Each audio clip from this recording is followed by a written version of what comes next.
What's going on?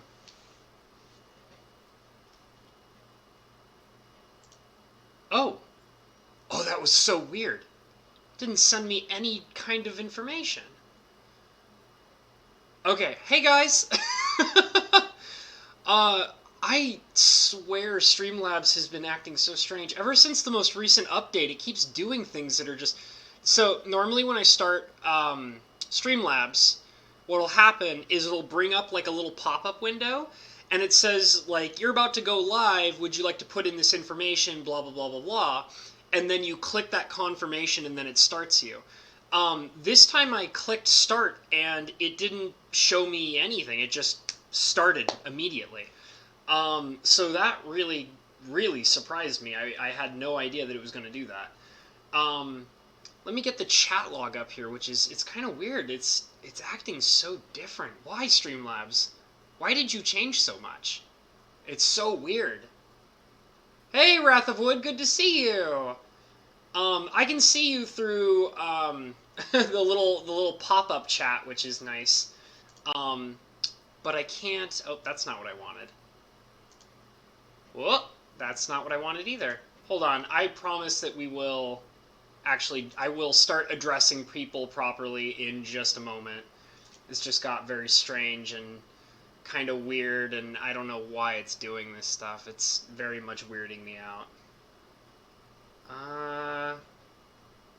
Okay, you know what? I'm just going to bring up the YouTube studio instead, and I'll just keep track of you guys through the YouTube studio. Alright, that works fine. Thank you, YouTube, for being much more reliable than Streamlabs for once, because I have no idea why they changed all the weird things in Streamlabs recently.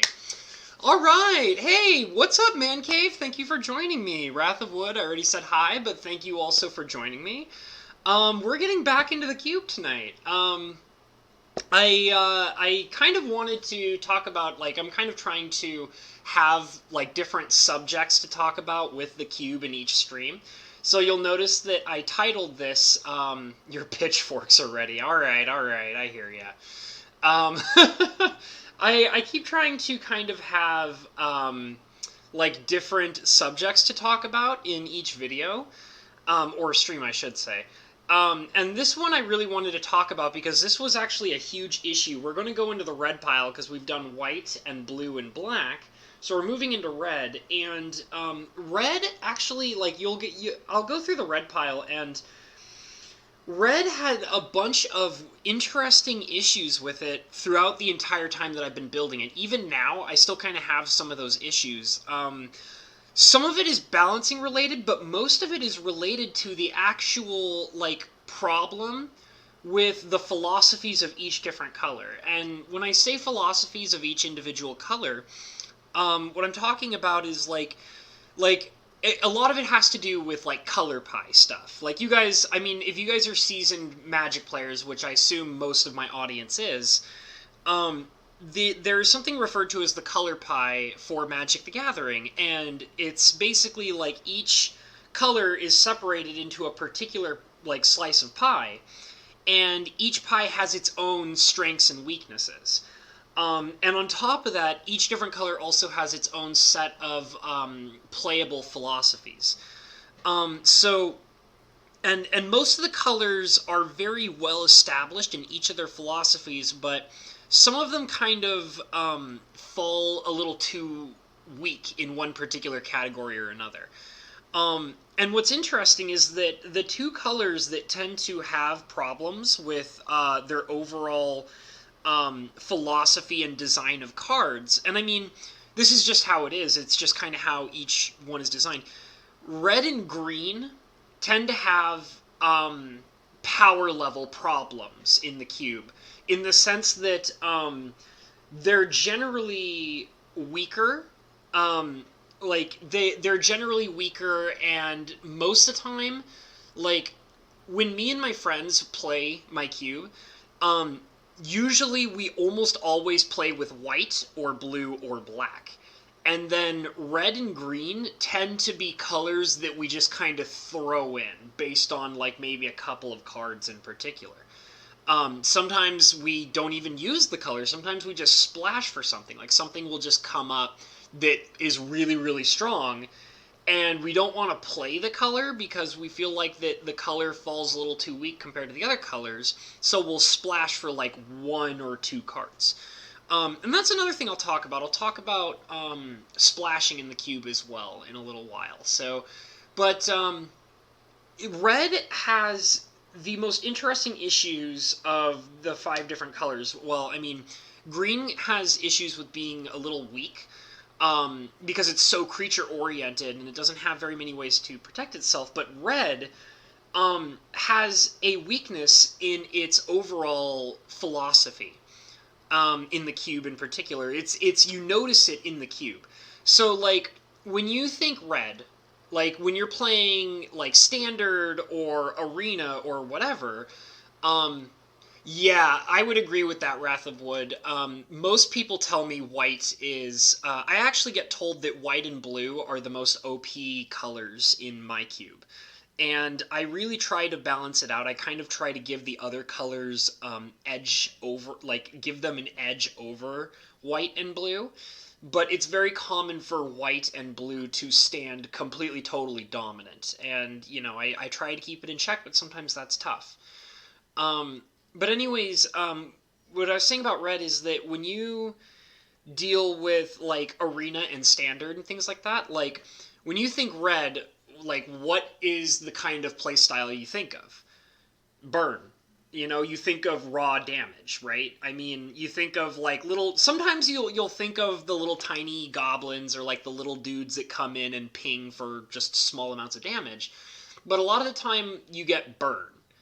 And you get burn. And you get more burn, and you get more burn, and it's lots and lots of burn. And that was an issue that I ran into when building the red portion of my cube. I was finding that a lot of the really... like, most of the cards that were starting to be put into red were all burn and burn and burn and burn and burn. And that was something that actually turned people off from playing red in my cube. In fact, one of my best friends, like, I can't remember how it came up in particular, but I remember we were talking about red in the cube, and he was saying, well, the problem with red is that it's always the same thing over and over again. And, like, it's nice to kind of have that raw damage when you need it for, you know, certain things, but there's nothing exciting in red in particular all that often, and it's always just the same playstyle. You're just going to be swinging direct damage at your opponent's face as often as you possibly can. And that was a problem that persisted in red for a long time in my cube, and it became so glaringly obvious after a while that I went out of my way to try to find red cards that were interesting and different, and sometimes, like, not necessarily absolutely ideal. Like, I mean, you know, you're going to see a lot of burn in here. There's no way I can get around that. Like, there's absolutely no way I can get around the fact that there's going to be a lot of burn in my red portion of my cube. But I tried to get a lot more creative with it. I kind of, like, looked at cards that were really interesting, cards that made you think a little harder about what you were doing with other cards. And I mean, even though it doesn't happen that often in red, that does, like, you do get that kind of stuff. Because one of the most unused portions of red philosophy in card design is chaos. Yeah, you get your fire. Yeah, you get your burn. Yeah, you get your, you know, aggro damage, you know, that's small and whatever. But you don't see much chaos, and even though that is a portion of red that exists in certain cards. So that was something that I kind of, like, really tried to go out of my way for. I had to tear apart tons and tons of different decks and different, like, you gotta understand, I have lots of cards. There are many people who have way more cards than I do, but I do have a very large amount of cards. So, I mean, I was tearing apart old decks, I was tearing apart, commander decks, tearing apart decks that I used to play with my friends just to find interesting pieces of, like, red cards. So you're going to see some of that stuff. I will definitely point it out. So let's actually get into some of these cards, but I wanted to kind of keep that in mind because I think that that is something that other people will also see when they're designing their cube. They'll notice that certain colors sometimes might appear more weaker than others, and the only thing you can do is you kind of have to think outside of the box with your card selections when you're building your cube. You want to get a little more creative. You might pick cards that you wouldn't, automatically include. Like, sometimes you'll see something that is a little different than other things, and you're like, really? Like, I would never play that in a commander deck, or, oh, I would never play that in a modern deck. And it's like, well, you might be kind of surprised because since everything is singleton, it might have a different impact, things like that. So let's go ahead and start pulling some cards aside here. So the first thing I have here is I have Ash Zealot. This is a very strong card. I'm going to move away from the chat just a little bit over here. There was a way to bring up the chat on here, and I'm not sure. It's all very different. And it's very annoying, and I don't like it. Let's see if I can kind of minimize this just a little bit so I can see what I'm doing. I'm moving some pages around here so I can kind of figure out what the heck I'm doing. There we go. So I have the chat here, and I have my camera angle so I can see all your beautiful little names. There we go. That's nice. That works for me very nicely. Okay. So we have Ash Zealot here. Let me kind of zoom in here. This guy is very strong. He's a 2-mana powerhouse. He does not screw around. This is from Return to Ravnica, and I like him a lot. He's a double red 2/2 first striker haste, so he's pretty threatening immediately. Like, I love the haste ability. I really do. Haste makes things that are already threatening much more threatening because they become an immediate threat rather than... A lot of the time, creatures with haste don't allow people to have enough time to react to them, and Ash Zealot is a great example of that. The other ability, whenever a player casts a spell from a graveyard, Ash Zealot lightning bolts that player. Whenever, 3 damage, so it's like a bolt. Beautiful. Thank you for the affirmation. Oh, man, Cave, you're always beautiful in my eyes. It's okay. So the whole bolting ability on this card is kind of like the whipped cream on the top. You won't get it off that often, but it does happen. Like, it does actually happen. But this card is very threatening, and it gets very strong. And this is an example of a great red card that I feel... Like, I mean, it falls right comfortably within the red philosophy, but at the same time, it outdoes itself. It's very strong. And I like it. I've definitely had some pretty interesting games with her. Like, Ash Zealot is very nice. So we got a very fancy beta lightning bolt, which is not real. I'm sorry, guys. I wish it was. I actually do own lightning bolts. I don't own a beta lightning bolt. This is actually a proxy. I got a whole collection of proxies, and this was one of the proxies that came with it. It's a fake beta lightning bolt. And I do have real lightning bolts. Most of my lightning bolts are from the M10 set. But, I mean, and I, own, 6 of them from M10. But the thing is that, this is just prettier, it's fake, sure, but it's a beta lightning bolt, So, I kind of like the fact that it looks old school and, it's a lightning bolt and, yeah, exactly, it's nice and pretty. So, I like it. I play with it. I don't know if I really need to talk about how great this card is. I feel like it was more interesting to talk about the fact that it's fake, but it's also pretty. This card's ridiculous. If you guys have never played with a lightning bolt, you probably should. This is, the pinnacle of, raw, burn.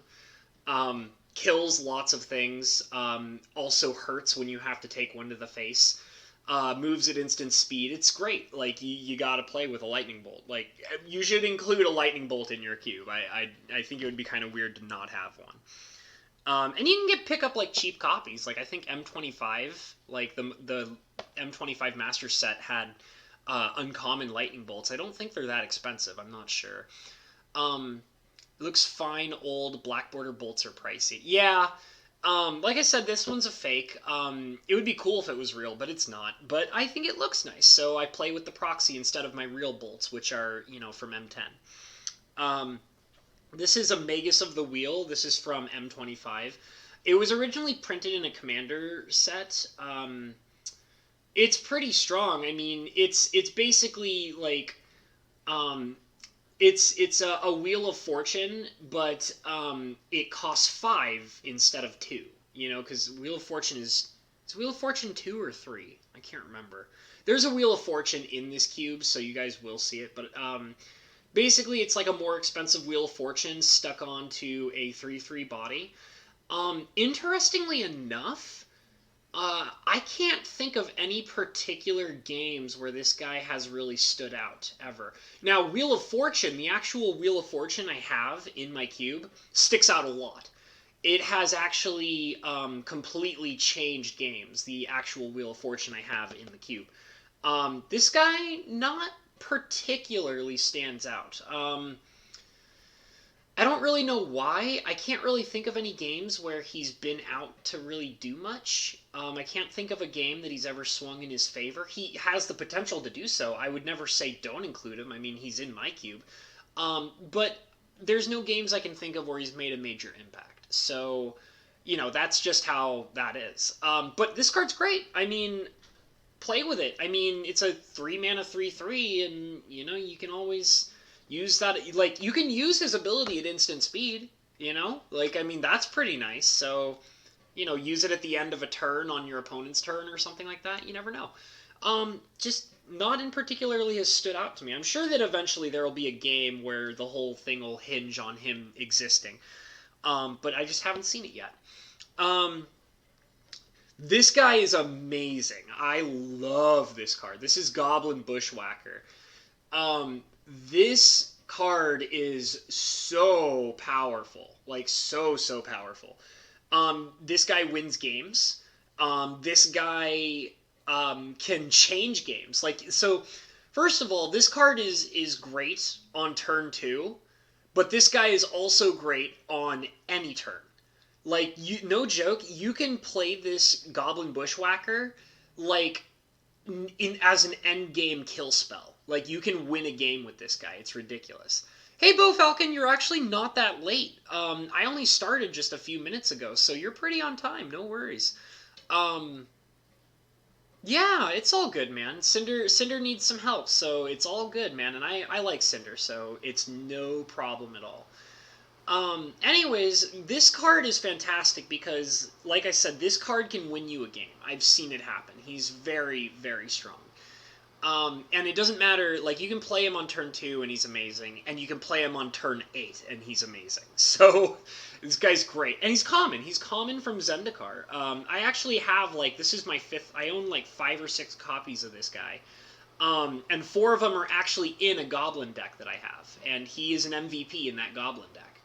But he's also fantastic in the cube, so I highly recommend him.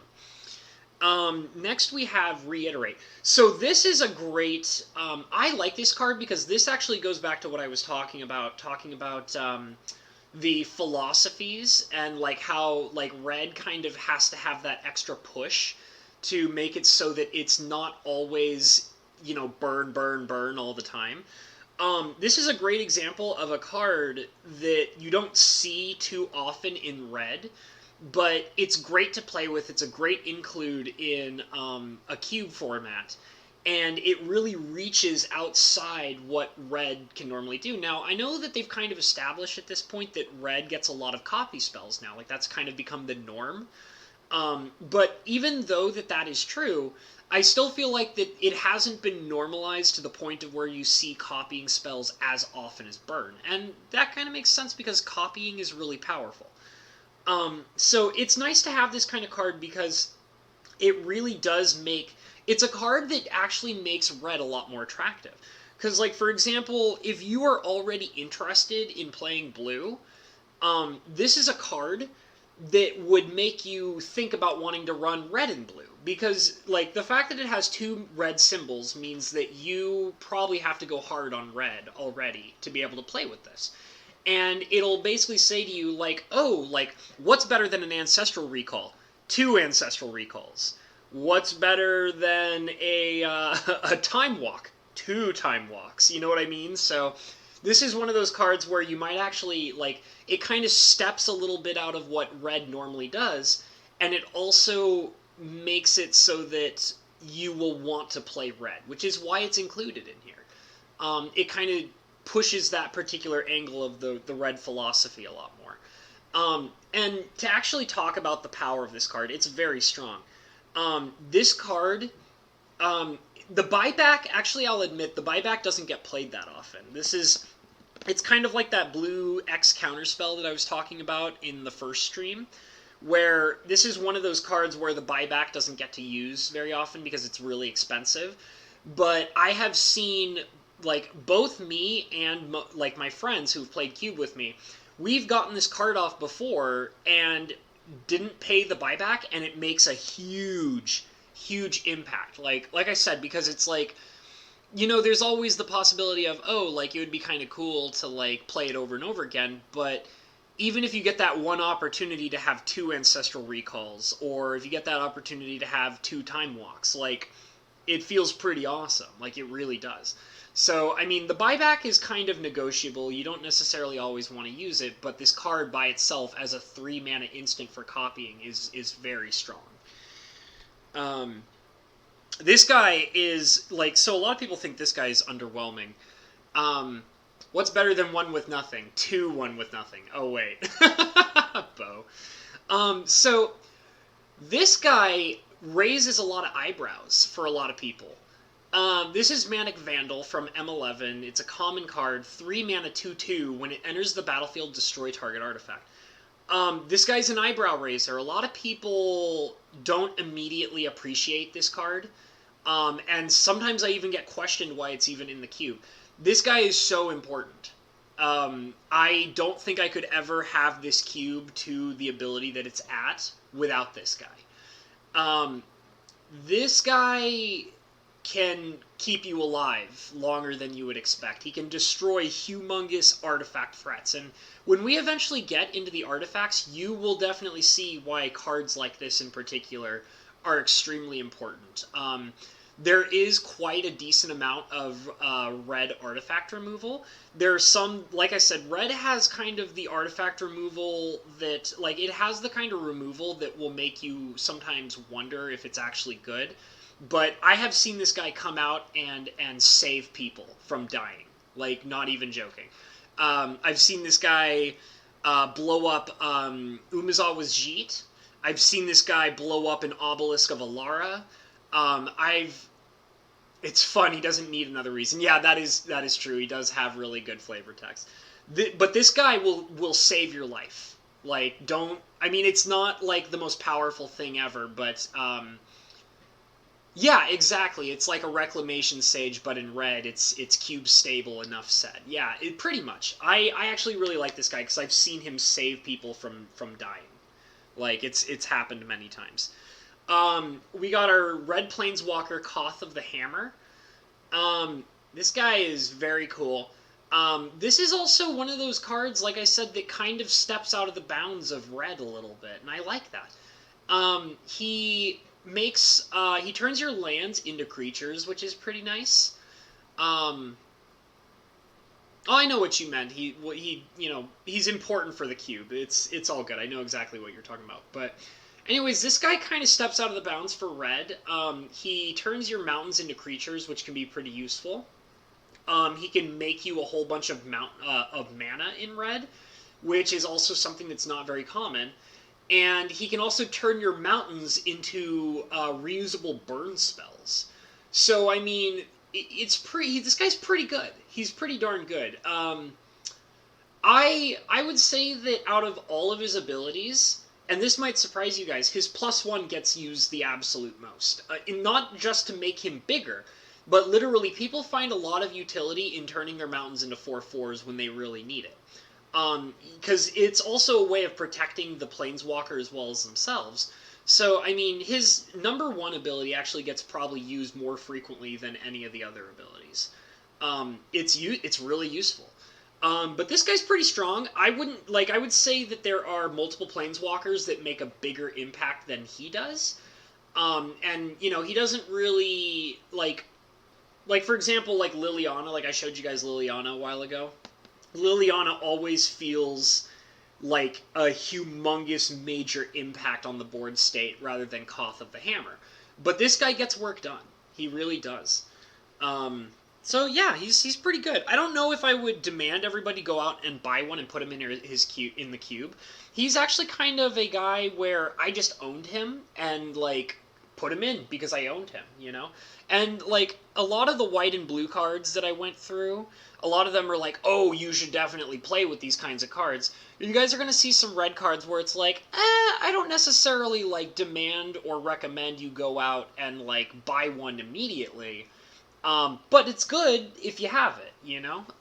Red has a lot of stuff like that. This, however, I would say is super important in a cube, actually. This is Comet Storm. This is an original mythic print from Zendikar. Actually, I think that's World Wake. Yeah, that looks like the World Wake symbol. I cracked this Comet Storm in a booster, and I'll never forget it because I thought Comet Storm was amazing. I still think Comet Storm is amazing. They managed to take Fireball, which is, in my opinion, a great card, and they took a Fireball and made it better. Comet Storm is great. It's mass removal, it's specific removal, it can get in that last-minute damage that you need to win the game. This is a great card, and I don't think it's very expensive. I think they downgraded it from Mythic to Rare. And, but I would actually, this is one of the red cards I would actually recommend getting your hands on. It moves at instant speed, too, so, like, you can, you know, throw it in at the last possible second during your opponent's turn. So, this is a great card, and I highly recommend playing with it, and, you know, I don't think it's very expensive. I can't remember. I don't look at prices that often unless I'm looking at my buy list. So, I mean, if I own it, I don't necessarily look up the price on my own cards. But I mean, if you can get a cheap copy, I think this is actually a red card I would recommend buying. This card's interesting. This is Fury Charm.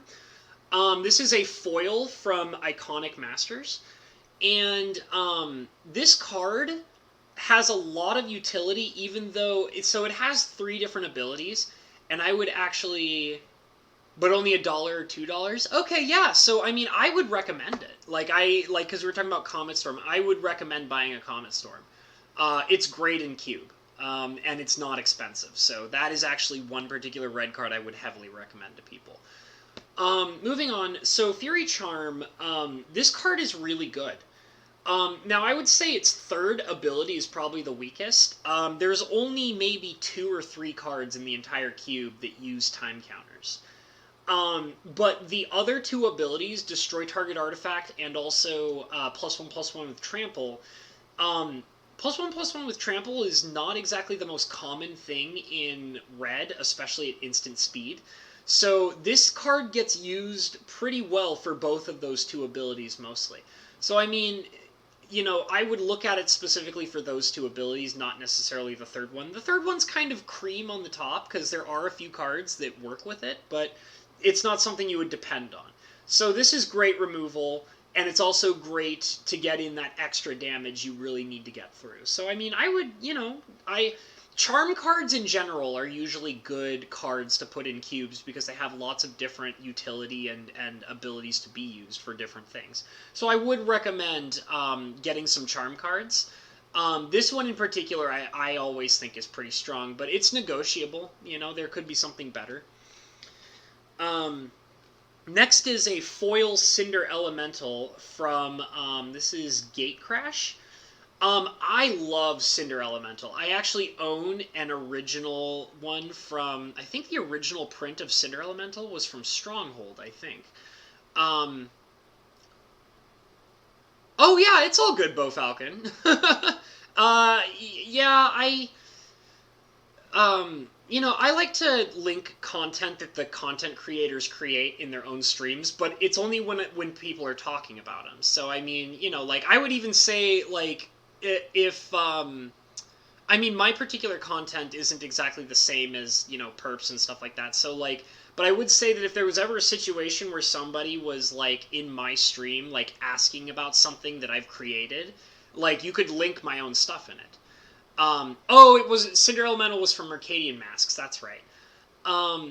but yeah, like, you know, links are cool. But only, like, whenever you're linking stuff in people's chat rooms, in their streams, make sure it's their content. Don't post links to things that are not their content, because that'll usually piss off most streamers. So anyways, yeah, so I do actually own a Mercadian. I own like 4 or 5 copies of Cinderella Mental. I have one for Mercadian Masks. I have one from, I think it's Plane Chase. And I have like 3 from Gate Crash. And 3 or 4 from Gate Crash, I can't remember. I pulled a few of these guys. But this one, the reason why I like this one for multiple reasons over the Mercadian Masks. I think the art on this card is much, much nicer than the Mercadian Masks art.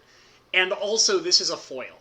So, like, it's a combination of this is a foil, and also the art is amazing on this card, which is why I don't use the original from Mercadian Masks, even though I do have one. But anyways, to talk about the actual card, this card is fantastic. Cinderella Mental is a fantastic card to play with. Like, I have put them in commander decks. I think I used to have one in an actual, like, playable, like, 60-card deck of some sort. It's very strong. You can, so, like, he is basically, like, an X burn spell attached to a 2/2 body. And, I mean, the mana cost might seem a little intimidating, but it's negligible. Like, you can, like, I think I used that word wrong. You can work with it. Like, that's my point, is that the mana cost of 4 for a 2/2 doesn't seem so bad when you know that you have an X burn spell attached to that creature. So, like, one of the best plays ever is you can just kind of use him as a normal creature, and then when somebody targets him or somebody's going to block him or whatever, you can use his ability to kill something. Or, you know, hit the player for a certain amount of damage. This is another one of those red cards that I would actually recommend putting into a cube. This guy is really fantastic. Yeah, it's a great red card. So this next card is one of those cards that I actually put in here. This is Guild Feud. This is one of those cards that I put in here because of its steps outside of what red usually does on a regular basis. So this is a 6-mana enchantment. At the beginning of your upkeep, target opponent reveals the top 3 cards of his or her library, may put a creature card from among them onto the battlefield, then puts the rest into his or her graveyard. You do the same with the top 3 cards of your library. If 2 creatures are put onto the battlefield this way, those creatures fight each other. So this card is a great representation of absolute chaos. Like, this card is one of the most fun red cards I've ever played with. Like, it's so fun to play with it. And I've actually had games where I would play this card, and my opponent, like, I've actually, like, my friend would, like, be playing against it, and he would get no creatures, like, multiple times. And then I would just get free creatures, like, turn after turn after turn. It's happened before. It's weird. And, I mean, like, in a lot of those games where that's, like, it's only happened in one game where I've had multiple turns of free creatures. I think I was playing, like, red-green in another color, so red and green is very heavy in creatures, so that's what makes this card fun, is if you get this card, you're going to want to play it with, like, green creatures and stuff like that, so you can hit those drops, like, every turn. But it's a lot of fun, and you'd be surprised how often, like, you can actually, especially if you're creature heavy, how often you can get this to go off and just give you free things, and your opponent has no way to deal with it. It's a great red card. It's very out of bounds for red on a regular basis, and it's a lot of fun, and I really want to believe it's probably not that expensive. It might be, I don't know. Like I said, a lot of my cards, I don't have price tags on them if I own them, so I mean, you might want to take a look into it and actually buy this card because of how chaotic and fun it can be, you know?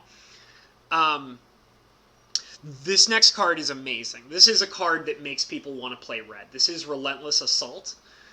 This is from the Plane Chase set. It's a 4-mana red sorcery that says untap all creatures that attack this turn. After this... Hold on. Kind of lost the focus on there. Come on. There we go. After this main phase, there is an additional combat phase followed by an additional main phase. This card is so cool. Like, so cool. So, basically what you do is you do your main phase, and then you do your combat phase. And then in your second main phase, you cast this card, and then you get an additional combat step, and you get an additional main phase. So that gives you 3 main phases and 2 combat phases for 4 mana. This card is spectacular. It wins games. It is crazy, crazy strong. And it's also one of those cards, like I said, I keep talking about it, that kind of steps out of the bounds of what Red can normally do. This is a card I would heavily recommend for Cube players, for sure. It's great. It's absolutely fantastic. It wins games. It wins games. It's almost like playing with Relentless Assault is like having 2 turns in 1 turn. Like, it's so strong. Next card is Bloodhall Ooze. This is a great 1-drop for red. So Bloodhall Ooze is a 1-mana 1/1 red ooze that says, at the beginning of your upkeep, if you control a black permanent, you may put a +1/+1 counter on Bloodhall Ooze. At the beginning of your upkeep, if you control a green permanent, you may put a +1/+1 counter on Bloodhall Ooze.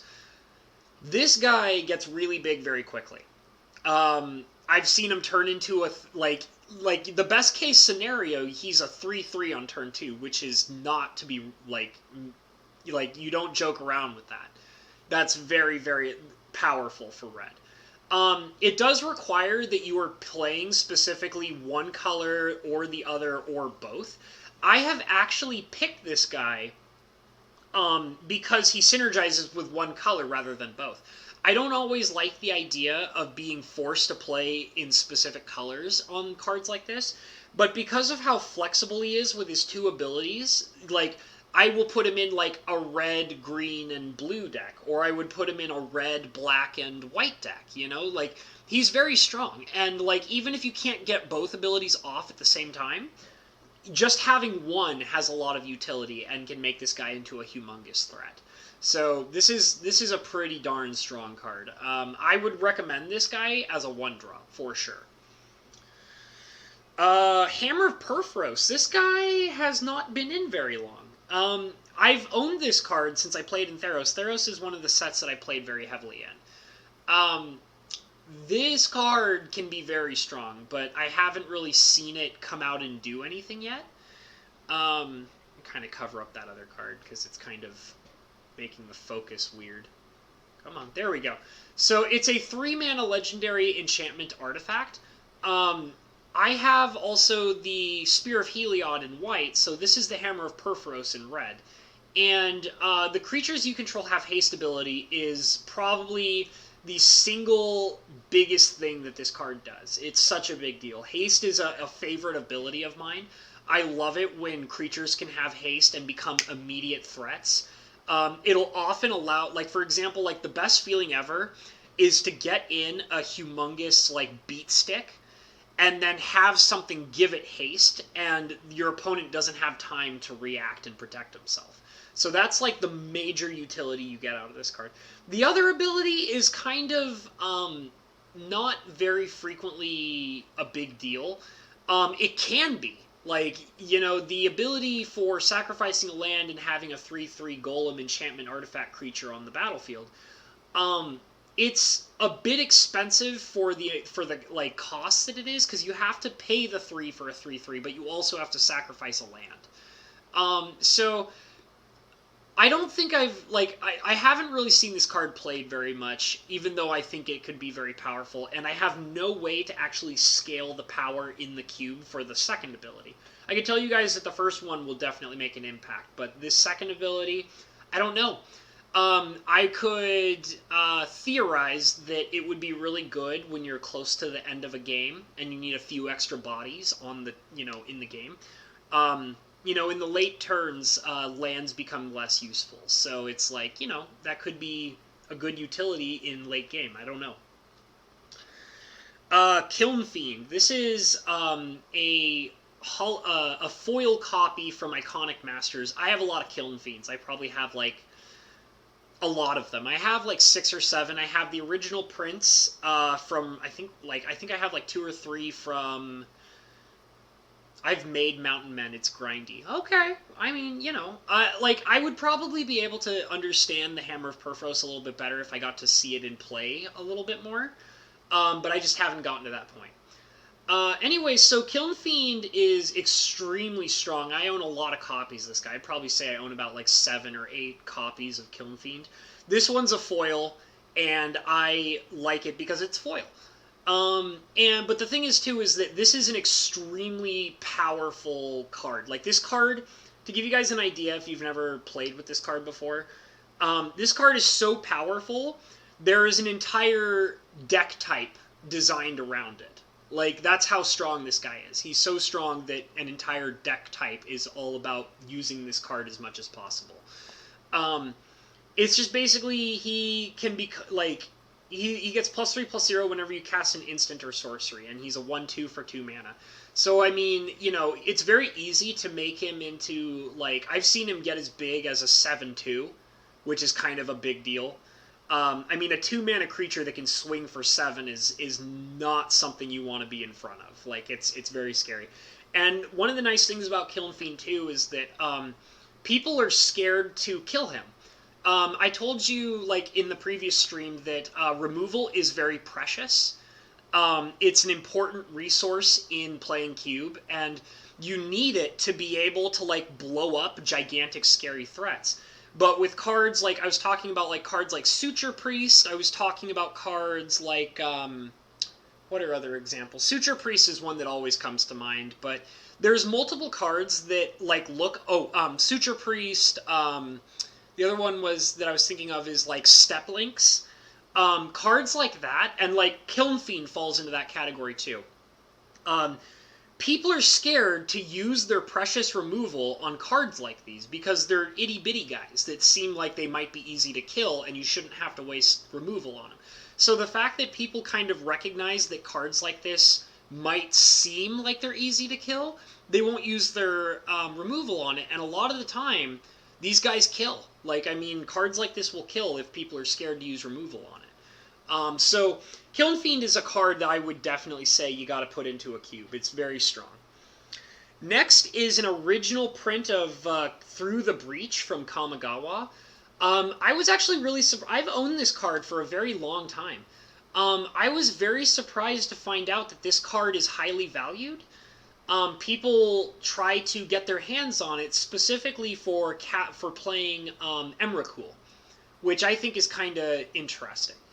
I don't own any Emrakuls. There are no Eldrazi in my cube, but this card still has a lot of utility. Like, one of the nice things is you can cheat a Dark... I've seen Darksteel Colossus get cheated into play with this card.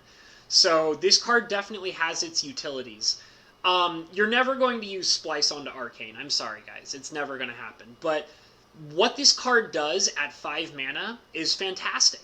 An instant speed creature that you can put from your hand directly into play, and that creature has haste, and you have to sacrifice it at end of turn.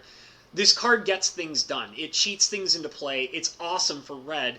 And it's also one of those philosophy violators, where it's a card in red that you don't get to see very often, if ever. So, very fun to play with, has a lot of great utility. I don't know if I could recommend buying it simply because it's kind of niche, and I think it might be a pretty expensive card. I just so happened, I cracked this in a booster pack a long time ago. So, you know, I don't know if I could recommend buying it, but I mean, it's good if you do have one and you want one and you're willing to buy one. I think it's great in a cube format. Oh, I love this card. Searing Blaze from, I think this is Worldwake. This is what I call double lightning bolt. And it's fantastic because it's a double lightning bolt for the price of a double lightning bolt. How much would you pay for a double lightning bolt? 2 red mana. This card is amazing. I have never in my life, like, this card has been played many, many times in the cube.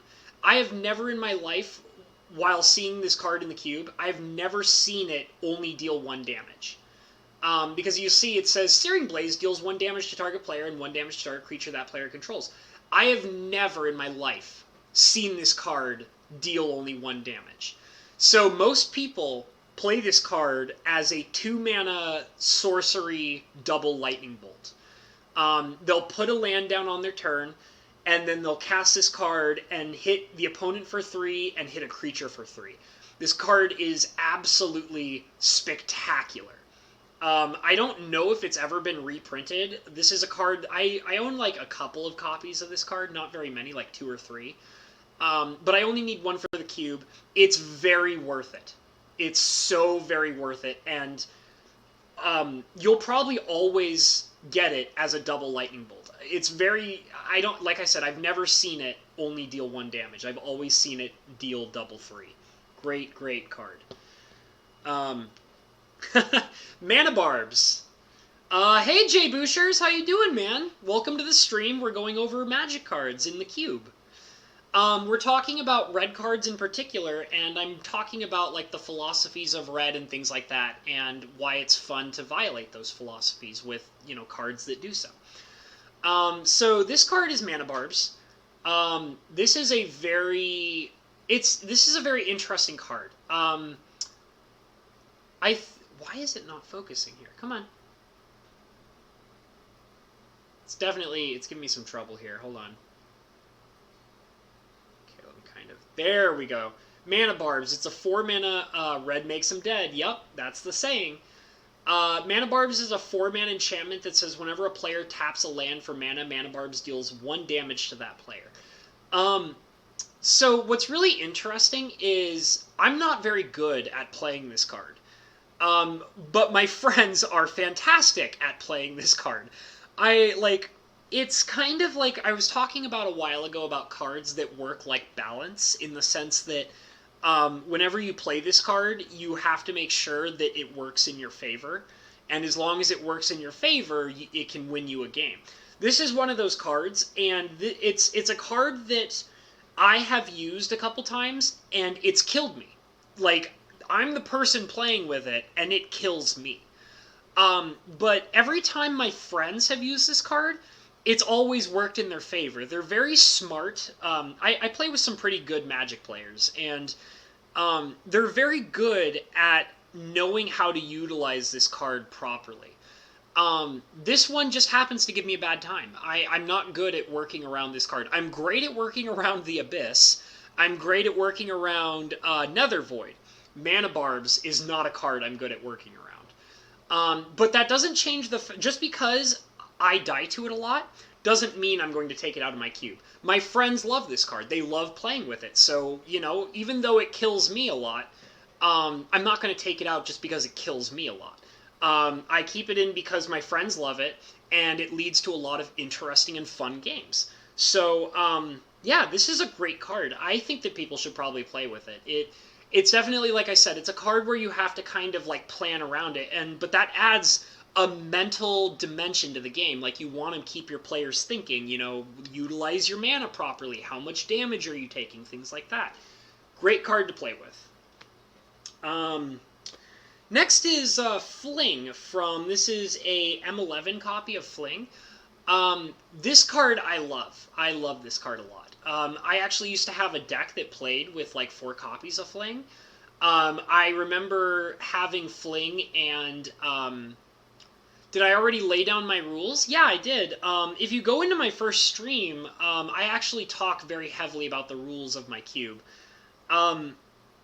I might be able to go over them in a little while.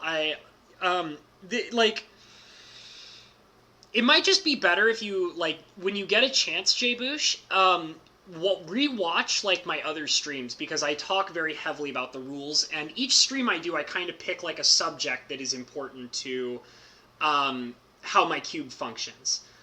But I might, if I have a little bit of extra time, I will go over the rules just for you, Booshers. So let me kind of go through these cards, and then we'll see where I sit afterwards. So this card is fantastic. Fling, I think that this is a card everybody should play with in a cube. I had a deck that used to throw Eldrazi's at people, which was really fun because flinging an Eldrazi frequently kills people. It doesn't fling... This particular cube doesn't have Eldrazi, but it has other big scary monsters that you can fling at people, which is pretty fun. Definitely put it in a cube. this card will kill people. Like, it will. Like, I mean, you know, a lightning bolt is a lightning bolt, and a fireball is a fireball, but a fling, you never know what's going to happen with a fling. Sometimes a fling is removal, and sometimes a fling is a game ender. So it's like, it just kind of depends. I also love the art of this card. The art of fling is amazing. And I mean, I think they made new art for fling, and I kind of recall that I didn't really like it very much. This is my favorite art. It's just so cartoony and silly that I adore it. So this is another eyebrow raiser card. This is kind of like the card that I was talking about previous, Manic Vandal. This card is Demolish. It's a 4-mana sorcery, destroy target artifact or land. Like I said, this is an eyebrow raiser for a lot of people. Some people think this card's not very good. This card is so important in the cube. It is multi-purpose removal, so it can destroy artifacts or lands. And the thing is that this card, interestingly enough, you never feel bad when you get it. Like, ever. I've never felt like this card has... Like, every time I have gotten this card in a game, I always use it, which is why it's so important. Because if, like... It sometimes happens that you don't have an artifact to actually hit with this. But this is so much better than, say, like a Shatter, because if an opponent doesn't have an artifact, a Shatter is always a dead card. Demolish will always do something in your favor. It'll never be a bad card. Because if it's not destroying an artifact, it's probably going to destroy a powerful land. And powerful lands are very much everywhere in this cube, and you always need to be able to answer for powerful lands. You guys, like, when we actually get to the land slots, you guys will see what I'm talking about, because there are some bogusly powerful lands in this cube, and Demolish takes care of all of them, so, I mean, it's important. This is a card I definitely recommend to people. It's very cheap. It's not hard to get at all. You can maybe get it for, like, 50 cents or less, you know? So definitely play with this card if you're building a cube. It's a very, very important piece of removal in red. Next is Rask the Hidden. This is the red Praetor. This is what most people consider to be the second most powerful Praetor in the collection of Praetors. It's a 5-mana 4/4 that has haste and gives all creatures you control haste. And it also is kind of like a Kismet for your opponent's creatures, which basically... Or actually, I think there is a red card called Uphill Battle, I think, that makes it so that your opponent's creatures come into play tapped. So I think that's the name of the card. So Rask is like a Fervor combined with a Uphill Battle on a 4/4 body. Fantastic card. All the Praetors are fantastic. Except, you know, Jin Gytaxis might kill you. But this guy's great. Definitely play with it. I think the Praetors are all kind of expensive. I think I bought this guy for... Because I bought this particular Praetor. I'm trying to remember what... I think I got him for, like, maybe $6 or $7, maybe? I can't remember. I still have his receipt somewhere, but...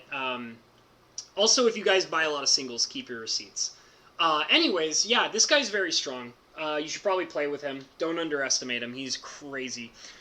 The next card is Simian's Spirit Guide. This is an original copy from Planar Chaos. I actually love this card a lot. So, yeah, I love this card for a lot of different reasons. This card can Mana Accelerate you in the beginning of the game. He can Mana Accelerate you anytime in the game, which is pretty nice. If you're desperate, he's a 3-mana 2/2. Ideally, you don't really ever want to play him as a 3-mana 2/2, but if you are seriously, seriously hurting for creatures, you can do it. Most of the time, though, if I ever see my opponent cast Simian's Spirit Guide, that is a sign to me that my opponent is in serious trouble. So, you know, they talk about telegraphing board state and telegraphing strategies to your opponents and, you know, body language and stuff like that. this is a card where if I see somebody cast this and it enters the battlefield as a creature, my first thought is, uh-oh, my opponent is in trouble. I'm about to kill him. Like, I guess that's not an uh-oh. It's more of a, yes, my opponent is so desperate that he needs to cast Simian Spirit Guide. I'm probably going to kick his ass soon, you know? So, you can cast it as a creature. I wouldn't recommend it. Because if you don't use him as mana acceleration, and you cast him, you're telling your opponent that you're in trouble. So you don't really want to cast this guy. But I mean, you could. You could. And the thing about this is that his mana acceleration ability, it always feels good. Anytime that you use it, it feels good.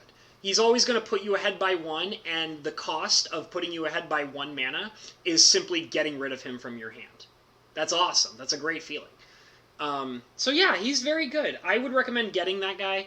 I sadly think he's expensive, though. He might be costly.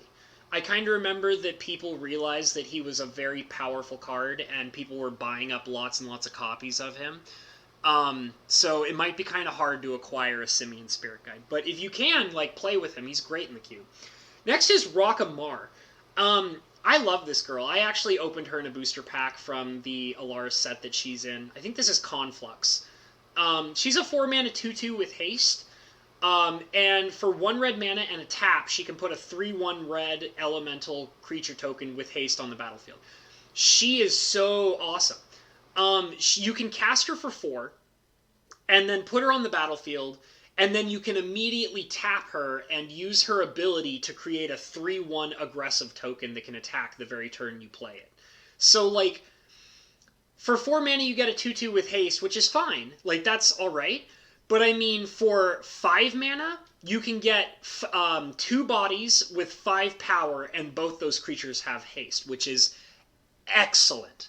Absolutely excellent. 5 mana, 5 power, 2 bodies, both have haste. Spectacular card. It feels so good. I actually generally recommend people play this for 5 and not 4, because it feels so amazing when you get her out for 5. It's great. Great card. Great card. She's also a really interesting character. I actually own the Alara book, and it's called Alara Unbroken, and the book's alright. I will admit that the Alara Unbroken book has a lot of plot holes in it, but the characters, even though there are a lot of plot holes in the Alara Unbroken book, the characters in the book are very, very deep and interesting, and Rockamar, is a very important character in the book, and she's very deep and very interesting, which is why it's really cool to own her on a card as well. Because when I see her, I think of her character in the book, and I remember how cool she is in the book. I also have some coffee, and I'm going to take a sip. Cold coffee. Delicious. This card is awesome. This is Icefall. So I was talking about how good Demolish is. So what's better than Demolish? A Demolish you can use over and over again. It's literally the exact same card as Demolish. I would say it's 1 red heavier than Demolish, because Demolish is a red and 3 mana. This is 2 red and 2 mana. So I mean, Icefall is probably something you would want to play if you were actually using red. Oh yeah. Yeah, I understand that, Wrath of Wood. We're talking about the Simian Spirit Guide. I just now saw your comment. So, yeah, Simian Spirit Guide it's really a good card. And I mean, you can use it if you're desperate, but generally if you're desperate, you don't want to telegraph that to your opponent. But anyways, yeah, Icefall is really good. It's kind of like a better Demolish, and I think Demolish already is good on its own. The recoverability allows you to use it multiple times over and over again, which is really nice. I can't say that the recover gets used all that often, but it's there when you need it. So, I mean, you never know. You might need it. Yeah. Good card. I love this card. This is Goblin Guide. So there's a lot of love and hate about this card. This is one I opened in a booster pack of. This is from Zendikar. Let's see. I'm trying to get it to focus. There we go. So yeah, this card gets a lot of love and hate. I love this card, but a couple of my friends hate it. It's a 1-mana 2/2 with haste, and it says whenever it attacks, the defending player reveals the top card of his or her library. If it's a land card, that player puts it into his or her hand. So, I love this card because it's a 1-mana 2/2 with haste, so you can drop it on the first turn and become extremely aggressive right away. I have played this card and hurt people badly. This card has never killed anybody before. I've never seen it kill anybody. But it generally gets the life ticking down very quickly. One of my best friends really does not like this card, though. He actually hates it. And when I say hate it, he doesn't hate it because he's on the receiving end of it. He hates it because he never likes to use it when he plays the cube. And if he's using red, he usually doesn't use it. And his personal opinion about it, which I don't agree with, is he does not like the fact that it reveals cards from your opponent's deck and can put lands directly into the opponent's hand. He thinks that that card, like that ability alone, makes this card extremely weak and basically unplayable, in his opinion. I disagree with that. He thinks, like, his personal opinion, and I don't, make fun of him about it or treat him badly about it at all, because I do understand his point of view on it.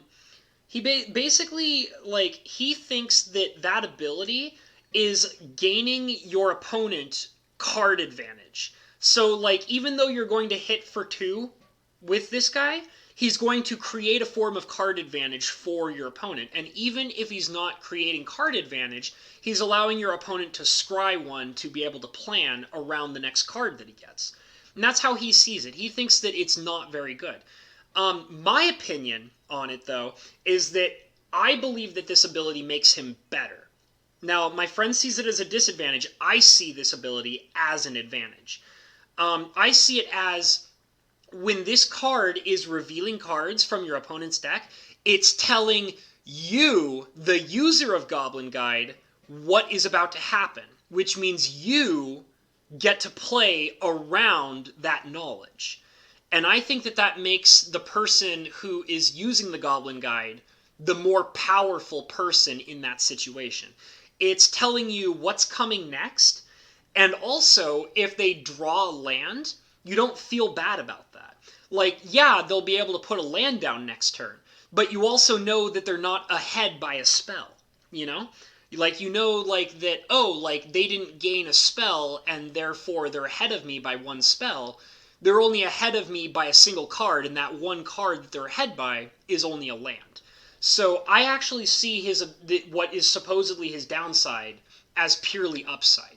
But I guess that kind of makes us different kinds of players. So when I get Goblin Guide and I'm playing red, I will always put him in my deck. But if my friend is playing red and gets Goblin Guide, he never plays him. And that's just kind of the kind of person he is, and I'm okay with that. It's not a big deal. It doesn't bother me. I don't make fun of him for it, but I think that this card's a powerhouse. I'll never take it out because I love playing with Goblin Guide. It's awesome. Fantastic 1-drop. I think he's ludicrously expensive, though. So, I mean, I got lucky and opened this up in a Zendikar pack a long time ago. I didn't buy him because I think he's, like, super stupid expensive. But, I mean, if you have him, put him in your cube. It's a lot of fun. The land draw is bad, long game, but whatevs. Yeah, that's how I feel, too. I actually agree with that statement. But my best friend doesn't feel that way, and that's fine. You get an advantage as well. You know what they draw. Yes, exactly. That's the other major. Like I said, like I actually see what is considered to be his downside as pure upside.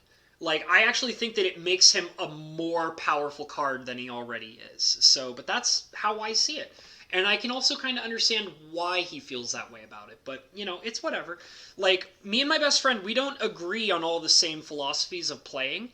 But we do have a general understanding of what is fun and what isn't. So, I mean, as long as we're sticking to the guideline of what's fun and what's not, we do fine. Like, I mean, he plays his way, I play my way, but we're always having fun no matter what we do. And if we don't like a card, even if it's like I might like a card and he might like a card and I might dislike that card. Like, I was talking about how I don't ever play with Mana Barbs, but I'm not going to take it out because other people think Mana Barbs is really fun.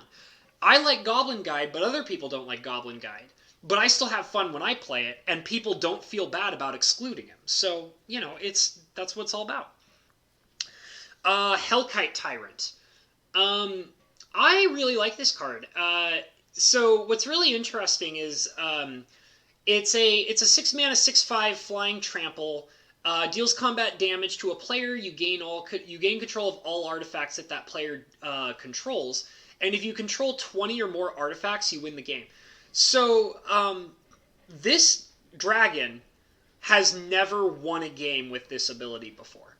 I theoretically it's possible, but I've never seen it happen. I don't really expect it to happen that often or ever. I've never seen it happen. I've seen this guy played like about 3 or 4 different times, but that ability has never done anything. I mean, basically the way that I see him as is he's a flying trample 6/5 body, and he steals artifacts, and that's good enough. Oh, hey, Cinder Shadow, good to see you, dude. Thank you for joining me. Just talking about the cube, just like always. But yeah, anyways, the fact that he's a 6/5 flying trample that steals all of your opponent's artifacts, that's good enough. That's very strong. So this guy's really a really powerful dragon. I don't know if he's still mythic. I want to believe that maybe they reprinted him and he's not mythic quality anymore. But he's a force to be reckoned with. He's like the dragons in this cube are very, very strong. I was talking with Mike Hatcher a while ago about Shivan Dragon, and I was like, oh, Shivan Dragon's in my cube. With my most recent update, I took Shivan Dragon out. So, you guys won't see a Shivan Dragon in my cube, but, oh god, yeah, so I know what you're talking about, Wrath of Wood, but I don't have a Lattice. You're talking about the Mycosynth Lattice. Yeah, I don't have a Mycosynth Lattice, but I could see that being very scary and very powerful. But anyways, yeah, I took Shivan Dragon out of the cube because, you know, in the end, I kind of realized, like, Mike is right. Like, and if you compare, like, you know, you put a Shivan Dragon next to a Hellkite Tyrant, and it just doesn't compare. So, I took Shivan Dragon out, but this Tyrant, he gets work done. He really does. So, you know, you should play with him. He's great. And I want to believe he's cheap. I think he's a cheap card. That card I opened in a booster pack. Next is a Vivian Stinger. This guy's pretty darn good. He came in a dual deck, and I actually didn't like the dual deck that he came in, but it's whatever. There are some good singles in the dual deck that he came from, and him being one of them. Vivian Stinger is a very efficient Timmy. He's a very efficient Tim. He's a 3-mana 0/1, and he can deal 1 damage to target creature or player. But the thing that makes him so good is he has Unearth, which allows him to come back from the dead and ping something. So, which, you know, it's negotiable. Like, you know, I love him because of that Unearth ability. I feel like I've seen this guy played a bunch of times, and the Unearth doesn't get used that often, but it's nice knowing that it's there when you desperately need it. And he's also a card that people are scared to kill. Like, I mean, it probably would feel pretty bad if you try to Doomblade this guy, because you're like, oh, I Doombladed a Vivian Stinger, and I didn't use my Doomblade on that Hellkite Tyrant, you know? Like, people don't like to kill this guy, and like I said, when there are cards that people don't like using removal on, they usually shine a lot. So, like, little guys like this, like, you guys will see some interesting little guys, and the little guys actually outshine the big guys, because the big guys get removed very, very quick. But the little guys stick around for a long time because people are scared to kill them. So yeah, Vivian Stinger's great. Next is Teamer Battle Rage. I actually love this card a lot. This is a great instant card. It's a 2-mana instant that says target creature gains double strike until end of turn. That creature also gains trample until end of turn if you control a creature with power 4 or greater.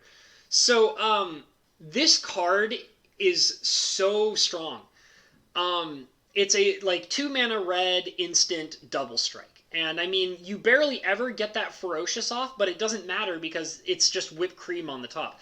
The real thing that makes this card shine is actually other cards that go with it. One of the main things is that I've talked about it a couple times. In my collection of artifacts, I have a original print Isochron Scepter, and Temur Battle Rage is great on an Isochron Scepter. I have seen it on an Isochron Scepter. It is very, very scary. I actually purposely put 1 mana and 2 mana instants in the cube in certain conditions, specifically because of Isochron Scepter. Cards like these actually do shine all on their own, all by themselves, but then they have the added benefit of being relevant when you have something like Isochron Scepter out. So this card's great. It's the instant speed utility it has would make me definitely recommend using it for a cube. It's just a really good double strike card. I would very much recommend using it. Next is Boggart Hellkite. I actually own 3 copies of this guy. All from, like, I think they're all from the same set, too. This is an M10 print, which I think might have been his first printing. Let me try and see if it'll focus. Come on. Bring it out. Bring it back in. Come on. This guy's really good, too, so I kind of want to get him to focus here. Come on. It's giving me a lot of trouble here. Maybe if I move these out of the way, it'll, let's see. Ah, that fixed it. I guess it was just getting distracted by, the other cards. Wait. Come on. Wow, this one is, there it is. Okay, so it is a, wow, it's a 8 mana, 5/5 that moves at instant speed, has flying, and it says, when it enters the battlefield, it deals 5 damage divided as you choose among any number of target creatures or players. This card is a game ender for red. Sometimes, like, it's actually interesting because sometimes people think that it's actually not very strong. But like I said, this card ends games. It's very, very strong. The fact that it can move at instant speed, like, I mean, it's not very common to cast it at instant speed, but it does actually happen. I've seen it before. And that 5 damage divided as you choose among any number of creatures or players, it ends games. It ends games. Oh, it came out in Time Spiral. I did not know that. That's weird because I actually played a lot of Time Spiral and I did not know that. Which is also really interesting to think about because that would mean, because Time Spiral was before Mythic Rares, that means that Boggart Hellkite was printed as a rare and then they upgraded it to Mythic Rare, which I think is probably a good sign of how strong this card really actually is. Like I said, I own 3 copies of them. None of them are Time Spiral.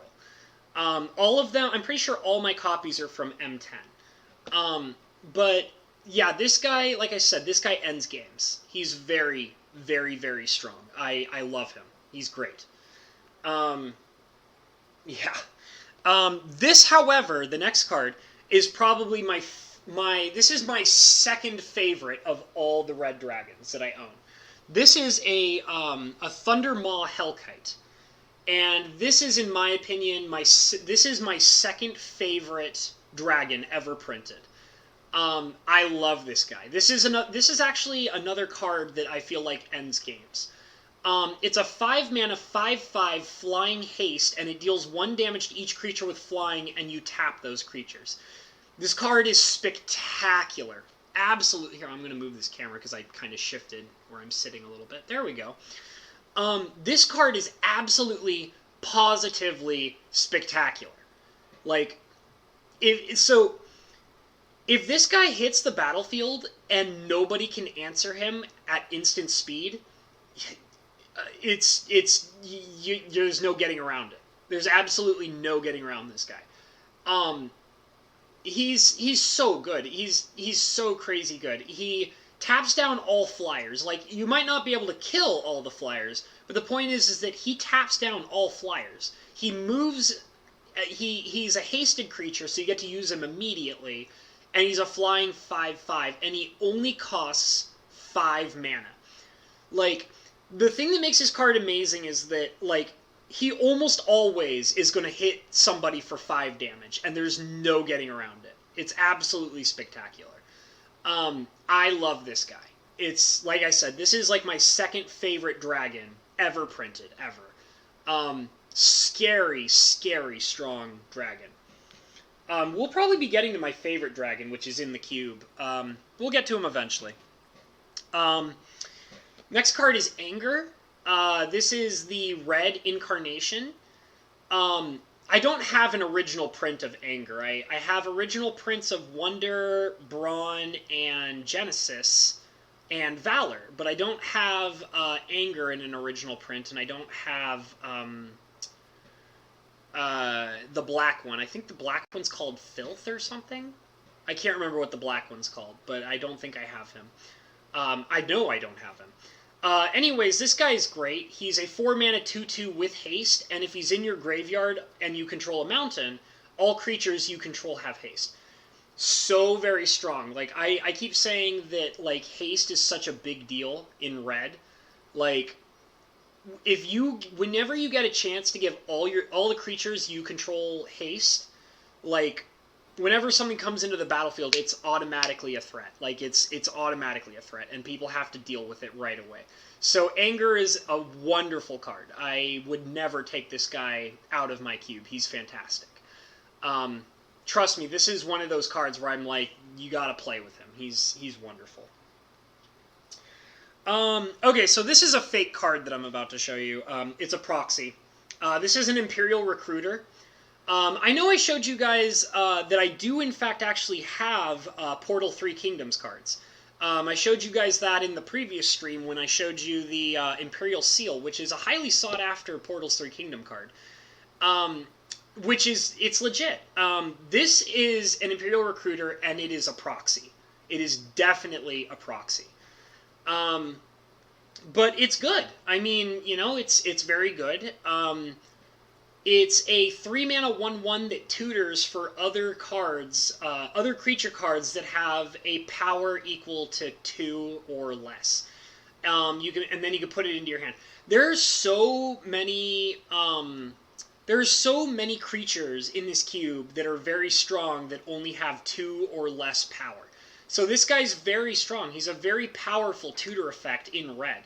And this is also, like I said, one of those things that kind of steps outside of red philosophy, which is red doesn't really have tutor effects. It's not very common for red. It's very special and unique for red to have. So having an Imperial Recruiter is very nice to have. It can definitely, it can definitely sometimes get you something to give you an edge over your opponent. I've never seen this card tutor something that would win you a game, but it's very useful. He's very good at getting you utility, like cards that would, get you out of trouble or things like that. For example, you could tutor a Manic Vandal and destroy an artifact that's killing you, or you could tutor a Priest of Thune, which could destroy an enchantment that's killing you, So, like, this guy's got a lot of utility. It's very nice to have. And sadly, it's extremely expensive, which really sucks. Because I don't think that it should be as expensive as it is, but it is. But yeah, like I said, this is a proxy. It's fake. But, if you get your hands on a real one, or you get your hands on a proxy, I would definitely play with it. It's very, very useful. So, I like this card a lot. I have a lot of memories. This is Hamletback Goliath. This was originally printed in one of the, I think it was like either Lorwyn or Morningtide. But this is an M13. I don't own an original print of Hamletback Goliath, but this is a very strong card. This card, it's definitely a gigantic beef stick. It gets very big very quickly because it basically adds the power of any creature put onto the battlefield to itself. And this creature is already humongous. This is one of those red, creatures that needs to be answered very quickly. And, it's not going to last forever. I think that most of the time when this card has come out, it dies pretty quick. But, I mean, it's rightfully so. It scares people. It gets rid of removal because it gets targeted by removal so much. So, I mean, that's the thing about fatties in the cube. You have to accept that, And you get used to it. Like, and I think it's important. It's an interesting thought process when you build a cube and you start playing with it.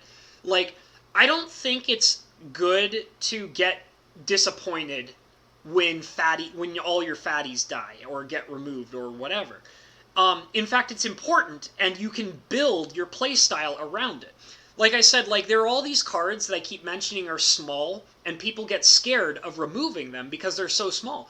And those small cards that people are scared to remove win you games. So, like, when you're constantly playing big, fat threats like a Hamlet-backed Goliath, it's going to attract all the Doomblades and the, swords to plowshares and things like that. But that's good to know, because if you're knowledgeable of that and you plan around it, you can come in and kill people with the cards that people don't want to kill because they have to worry about stuff like this. But yeah, so this guy's been played multiple times, but he usually doesn't last very long, and I actually see that as a good thing about the card itself. It's very, very strong. Moving on. Next is Pandemonium. This card is complete and utter chaos packed in a single card. Which is funny because it's called Pandemonium. So this is a 4-mana red enchantment. This is the time-shifted version. It's got the little purple hourglass. Pandemonium says whenever a creature comes into play, that creature's controller may have it deal damage equal to its power to target creature or player of his or her choice. Very, very strong, powerful red enchantment for only 4 mana. This card wins games. But the thing is, too, is that it also makes you lose games sometimes, too. Like, if you play this card out and you can't maintain it with your opponent, like, if you are playing this card and your opponent is playing lots and lots of creatures and pinging you with everything that he's got, like, this card will be the death of you. But the thing is that you can also build around it in the sense that, like, you can have this card, but then you're going to want counter spells and things like that. So, like, this is a card that I would say you play with blue. Like, so if you go the red-blue route, you can have this card out and just counter every creature spell you can possibly get away with. And that will keep you alive from the creature damage that Pandemonium would deal to you, but it'll also still allow you to have the chance to play your own creature spells and get in that Pandemonium damage against your opponent. So this card's a lot of fun. It really is. It's one of those really chaotic red cards that can sometimes end games, and you know, you never know which way it's going to go. You really don't. It's a very interesting card. This is a new addition to this cube. This is Hellrider. I really like this guy. I really do.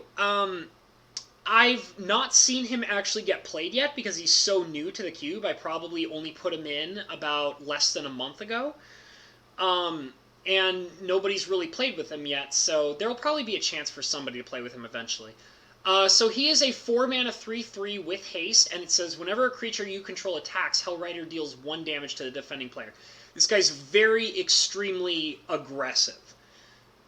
Theoretically, like I said, because I haven't seen him play, I think that this is a creature that could come out and probably make a game end very fast. I don't know if he's necessarily single-handedly the thing that will cause the end of the game, but that ability of dealing 1 damage for each creature you control that is attacking is probably going to have a major impact on the board.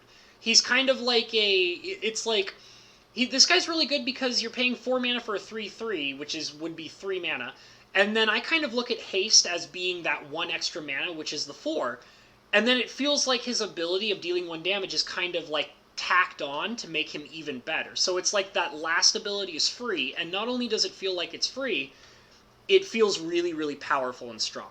So I really do hope to see this guy get out and win a game. I really want to see it happen. It just hasn't happened yet, but I think he could do it. Increasing Vengeance. This is another copy card. This is also from, I think, this is from the same set that Hellrider is. I think it's Dark Ascension, I think. It's a copy spell that's also got flashback, and it's a 2 mana for the copy, but if you flashback for 5, it'll make 2 copies of the card you're copying, which is really cool. Like I said when I showed you the card Reiterate, I love copy, like red copy spells. I think that they're very strong. And like I said, because they're so unique for red, like you don't see them that often, I like playing with them. I like having more of them around. I've actually seen Increasing Vengeance get used more than Reiterate. And it's because Reiterate is 3, Increasing Vengeance is 2. I don't see it get flashbacked all that often, but I've seen this get cast for 2, and it makes a major impact. It really does. I've seen it mostly copy burn spells, I feel like. I don't think I've seen it do much other than copying burn spells, but it does a lot. Like, I mean, I've seen somebody cast a burn spell to kill a threat, and then use Increasing Vengeance to, like, copy the spell and, like, kill another threat. So this is a good card. It's very good. I would recommend playing with it. Every copy card, I heavily recommend for red. Try it out. This is a classic because it was reprinted recently. This is Banefire. Banefire is a very powerful red burn spell. It is a red X spell where it's just as simple as saying it deals X damage, but it also has the added rule of saying if X is 5 or more, this card cannot be countered by spells or abilities, and the damage can't be prevented. This card's great. This card has killed me before. I've seen it kill me. I feel like that Banefire in particular is more frequently used against players rather than creatures. And I think it's mostly because people legitimately like to use it to kill people for, like, the final end damage that they need to win the game. So, because Banefire has that rule about not being countered and not having the damage prevented, people like to use it to seal the deal on a game. I can actually remember, now that I'm thinking about it, I have won a game with this card, and my friend has won a game with this card. He used it after hitting me with a lot of combat damage, and then he cast it on, like, his second main phase and killed me. And I actually had a real cool game one time where I had a Comet Storm, a Fireball, and a Banefire. And I remember rapid firing all of them directly to his health. I cast, like, the Comet Storm to hit him for a bunch of damage and wipe the battlefield clean of all of his creatures. And then I used a Fireball to hit him in the face and kill, like, another creature that he cast. And then on the third turn, I cast a Banefire. Well, like, on the third turn that we were playing these spells. On the third turn, I used the Banefire to actually kill him. So, yeah, this card's great. It kills people. It's pretty strong. And like I said, most of the people I play with, like, including myself, use that as a card to hit people rather than creatures most of the time. Next card is Stonewright. And also I'm taking a sip of coffee. This is happening now. Cold coffee, so good. I don't know, when it comes to coffee, I always feel like coffee is the best when it's either really, really hot or really, really cold. I don't think anybody really likes lukewarm coffee. Like room temperature coffee, it's not very good. But I like it when it's, like, really cold. So, like, the fact that my coffee's been sitting here for a long time and it's super cold, I'm okay with it.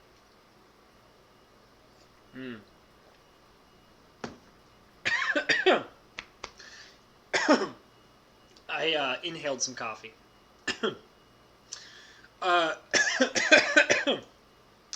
A tip: don't inhale coffee. It's not good. It's better in your stomach, not in your lungs. Talking about the card here, Stonewright. So this card is amazing. It's a 1/1 with fire breathing that gives soul bonded. It gives the creature you bond it to fire breathing as well. So this is a card that feels great. Like, I don't know. So what's really interesting about this particular card, it actually feels better on later turns than he does in the beginning of the game. Like, I mean, I don't think I've ever actually seen this guy out in the early turns. And I mean, theoretically, you could play him for 1 mana, and then the next turn you can attack for 3 damage. So that is something you can do with him. But most of the time when I've seen this guy get played, he gets played in late game. So like what'll happen is somebody will have like an evasive creature, like an unblockable creature or a flying creature or whatever, something that can't be blocked. And then they will cast Stone Right for 1 mana, and then they will enter their combat phase and pump all of their red mana into fire breathing for the unblockable creature. And that creature being evasive and also having fire breathing will deal a ton of damage, and it hurts. It messes people up. So this guy, like I said, like I've seen this guy cast more often in the late game rather than early game, which is kind of interesting. You wouldn't suspect that considering he's only 1 red mana, but he's very good. He's very, very good. Definitely play with him. I don't think he's that expensive. I wouldn't know, but I mean, I feel like he's probably pretty cheap. Yeah. So moving on, this next card is another one of the basic land cyclers that I love. Obviously, you can tell it's a foil because it's blindingly bright in rainbow colors. Trying to get it to focus. Okay, there we go. So this is Fiery Fall. It's a 2-mana basic, so like 2-mana basic land cycling. 6 mana for deal 5 damage to target creature.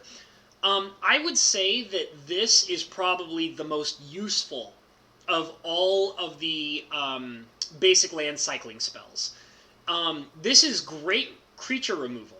It really is. And I mean, it's expensive creature removal, but when you need that creature removal, when you are desperate for creature removal, this guy gets the job done.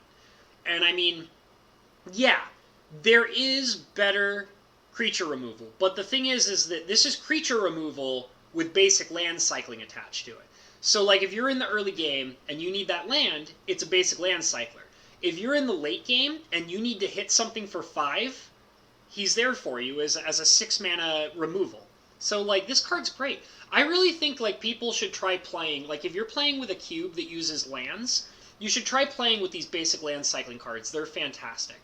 I like them all except for the green one.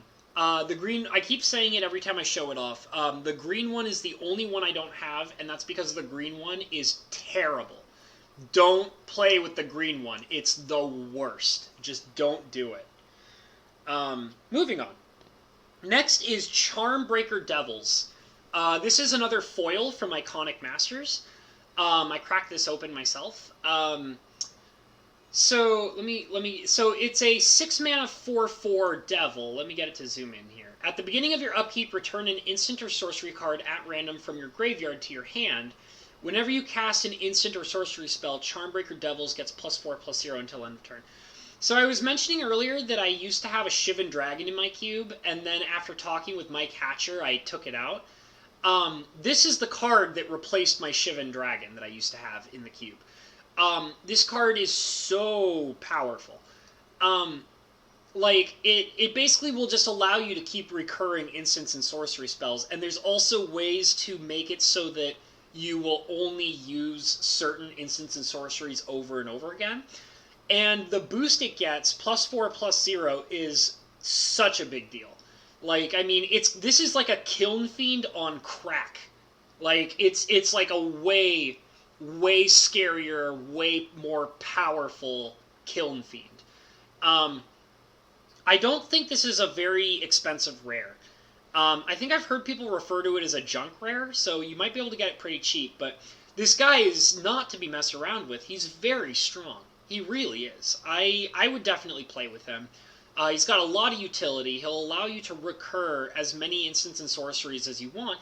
And yeah, it can be random from your graveyard. But the thing is that even if it's random, you can control that to a degree. Like, you can.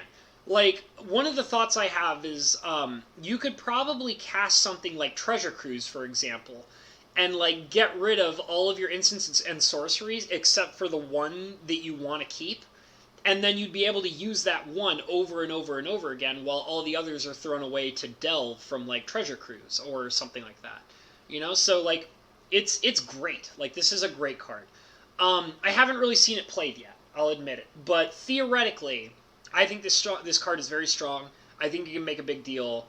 I would love to see it get played more. So, I can't wait to see him. I kind of want to play with him myself. So we'll see. Okay, so next is actually, I told you, like, the Thundermaw Hellkite is my second favorite dragon. This is my #1 favorite dragon. This is Molten Steel Dragon. This is a foil from New Phyrexia. This is my favorite dragon ever printed. And the thing is that, like, most people think this card is hilarious because this is a red card that's not actually a red card. I mean, like, I have cheated this card out into play in so many different ways. Because it's an artifact, so, like, there's tons of ways to get artifacts of different kinds into play for free. But this guy is a 6... He has a converted mana cost of 6, even though 9 times out of 10 you're casting him for 4.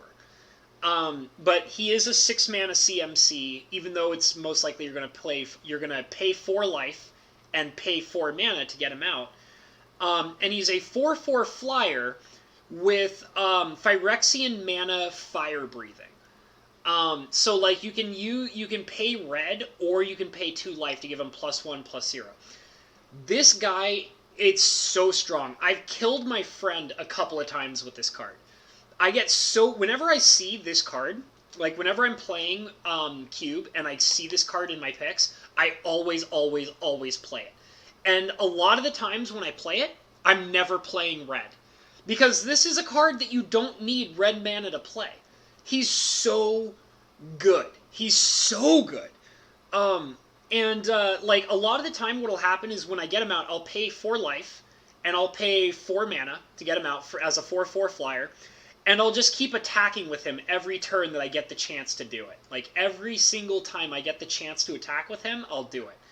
And what'll end up happening is that sometimes I'll get lands that can create multiple colors of mana, and I'll sync it in as fire breathing for him. Like, I'll have, like, a multicolored land, and I'll create red to give him a +1/+0 bonus or something. And then, if I've hit my friend enough times with him, and he's really, really low on health, and, like, I don't mind giving up some of my own health, I'll sacrifice my own life to boost him up as well. Like, this dragon is, like... It's my favorite dragon. It is just my favorite dragon. There are a lot of people who don't like this card. I love him. I love him. I think he's great. And I play with him in everything. Like, I'm playing blue, white, and black. Throw a Molten Steel Dragon in there. I'm playing, green, white, and blue. I'll throw Molten Steel Dragon in there. Like, throw him in everything. He's great. He's so good. Like, play this guy. He's ridiculous. I opened a Molten Steel Dragon in a New Phyrexia booster pack, but this is not him. I bought this as a foil special because I love this card so much. I was like, I love Molten Steel Dragon so much, I need to own a foil copy of it. So I bought this foil copy special, but I do actually own one that I opened in a booster pack myself. So play with this dragon. Play with this dragon. It's amazing. I think you could buy it for like $2 or $3 online. It's so worth it. Like, even though people are not the biggest fan of this card, and people can make up tons of reasons why it's not a good card, I think this card's amazing. I highly recommend anybody to get a copy of this card and play with it. It's, like I said, I don't call it the best dragon. Like, I mean, I don't... It might not be the greatest dragon of all time, but in my eyes, this is the best dragon. Like, play with this dragon. Next, this is, if I remember correctly, this is a revised Fireball. It's a legitimate revised Fireball. I don't think it's worth anything. I don't think the revised Fireball is worth a lot. But this is a legitimate revised Fireball. I have owned this since I was a kid. I used to have a bunch of revised Fireballs, but now I think I only have 2, and this one is the best condition one. I think the other one has like a bent corner or something like that. I love Fireball. You can't have a cube without a Fireball. Even Perp has a Fireball in his cube. His Fireball's fancy. I think his Fireball is a beta, which is impressive. But this is just a revised Fireball. It does what Fireballs need to do. Um, get yourself a fireball. Like, if you're playing red in your cube, get yourself a fireball. It's a red X sorcery, and it deals X damage divided among any number of target creatures where you have to pay 1 for each additional. So like you would pay red, yeah. So you would pay red and then an X amount of mana. So like let's say 4 mana, and then you have to select your first target is free, so you don't have to pay for the first target. But then you have to pay 1 mana for each additional target. So like you could pay red and then 4 for the X and then 3 for 3 targets. So like in addition to the first one, so you could hit your first target free, and then you can hit 3 other targets, but you have to divide the damage evenly. So like if you're paying 4, you would hit your first one free for 1 damage, and then the other 3 for like 1 damage each. And I mean, it's a little strategic because you do have to plan around the X and the dividing and the number of targets, but it's not that complicated. Like, you really get used to it. It's a great card. Play with this card. Like, it's great. I would say that Fireball is like you need to have at least 1 Fireball in every cube. Like, you should always have a Fireball. Next is Ire Shaman. So I got this from M25. I struggled to put this card into this cube, but I have it in here. There are many times where I've thought about taking it out, but it sticks around. I haven't had the actual push to take the card out, and I think it does alright. This is a 2-mana 2/1 with Menace, and it has Megamorph for 1. And it says, when Ire Shaman is turned face up, exile the top card of your library. Until end of turn, you may play that card. This card is a little complicated to play with. You kind of have to plan around it, and generally it's better to play it like in late game. I do like the fact that it is a 2-mana 2/1 with Menace. So like if you really need like a 2-mana 2/1 to just get aggressive on somebody's face, like Ire Shaman can do that. But it's really nice when you can Megamorph him and get him to run properly. It's almost always a bit of a risk, though, so you have to really be comfortable with the idea that you might lose a card to Ire Shaman. But it does alright. Like, I mean, it does fine. I've only seen her work properly 1 time. And my friend was playing with her, and she managed to get out 1 free spell, which was, well, I mean, not a free spell, but she got to, you know, bring an extra card into play that he wouldn't have otherwise gotten until the next turn.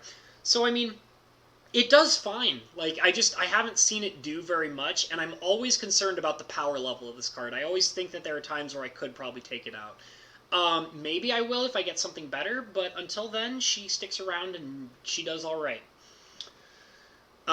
Next is Magus of the Moon. This card is very important to this cube. Sometimes it doesn't feel amazing to play this card, but this card is actually very important. This card is extremely important to this cube because of the fact that it is a Blood Moon in a format where there are busted powerful lands. So, like, with busted powerful lands, like crazy, ridiculously strong lands, you have to have something like Magus of the Moon. I mean, even if you just have a Blood Moon, you know, that's also really good. In fact, Blood Moon is probably stronger than Magus of the Moon because it's an enchantment. But Magus of the Moon does just fine, and it's important. Like, it's not going to win you a game. It's not going to be a strong, you know, creature on the battlefield.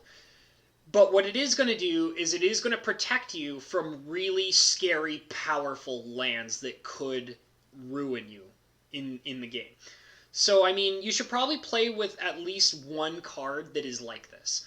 I wouldn't put lots and lots of these. You know, like, I wouldn't put a Blood Moon and a Magus of the Moon and, like, I don't know, like, other cards that are similar to that.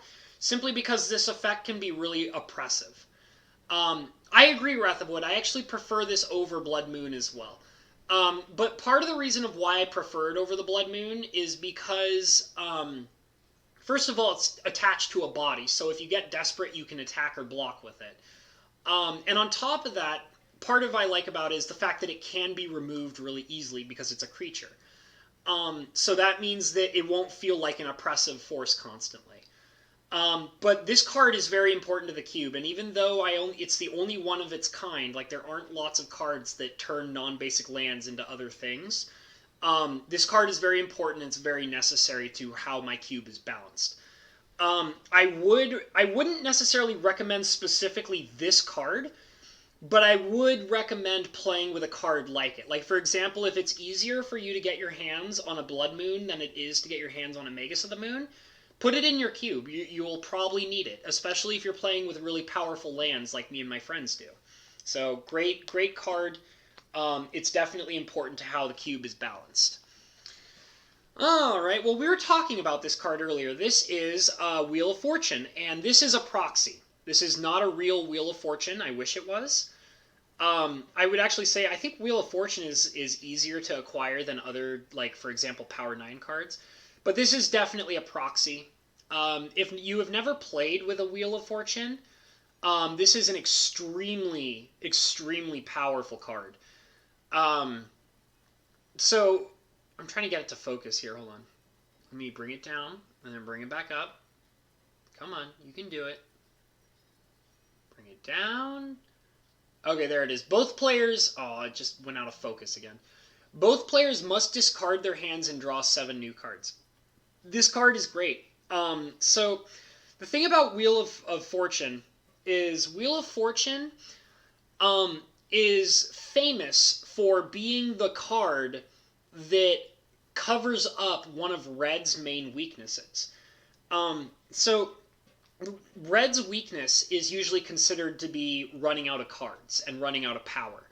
So, like, most Red players, as they get later and later into the game, they're going through their cards faster and faster and faster and running out of things to use.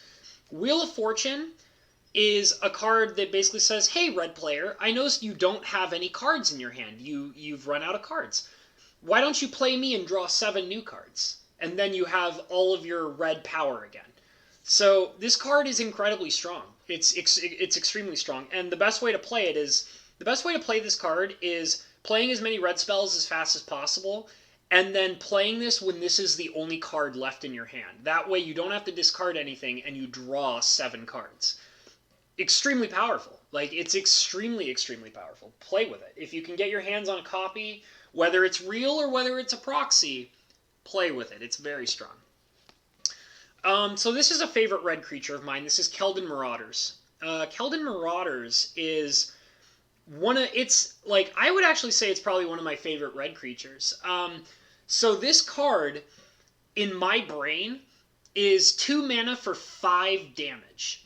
And in the worst case scenario, it's 2 mana for 2 damage. So, like, Keldon Marauders is a 2 mana 3/3, which automatically should look amazing. So you should put it out. You put it out for 2 mana for a 3/3, and it gets Vanishing 2, which means it gets 2 time counters on it. And when those time counters are gone, because you have to remove one every upkeep. So, like, you play it on the first turn, and you're going to lose a counter because you can't attack with it, obviously. But the thing it says also is when Keldon Marauders comes into play, or leaves play, it deals 1 damage to target player. So you put it on the battlefield, and it has 2 vanishing counters. You can't use it, but it deals 1 damage automatically. So that's 1 point of damage for 2 mana. Then next turn, you should be able to attack with it. So it's a 3/3 that can attack on the next turn, and it only has 1 turn left to stay alive. So you hit for 3, and that's 3 damage, plus the 1 you did previously, so that's 4 damage for 2. And then the next turn, it dies. So, and that, when it dies, it then deals another damage. So that is 5 damage for 2 mana. And I mean, yeah, you don't get to keep the creature around, but that's 5 damage for 2 mana. Like, it's a wonderful card. And like I said, the worst case scenario is you put this you put this in play, and somebody kills it.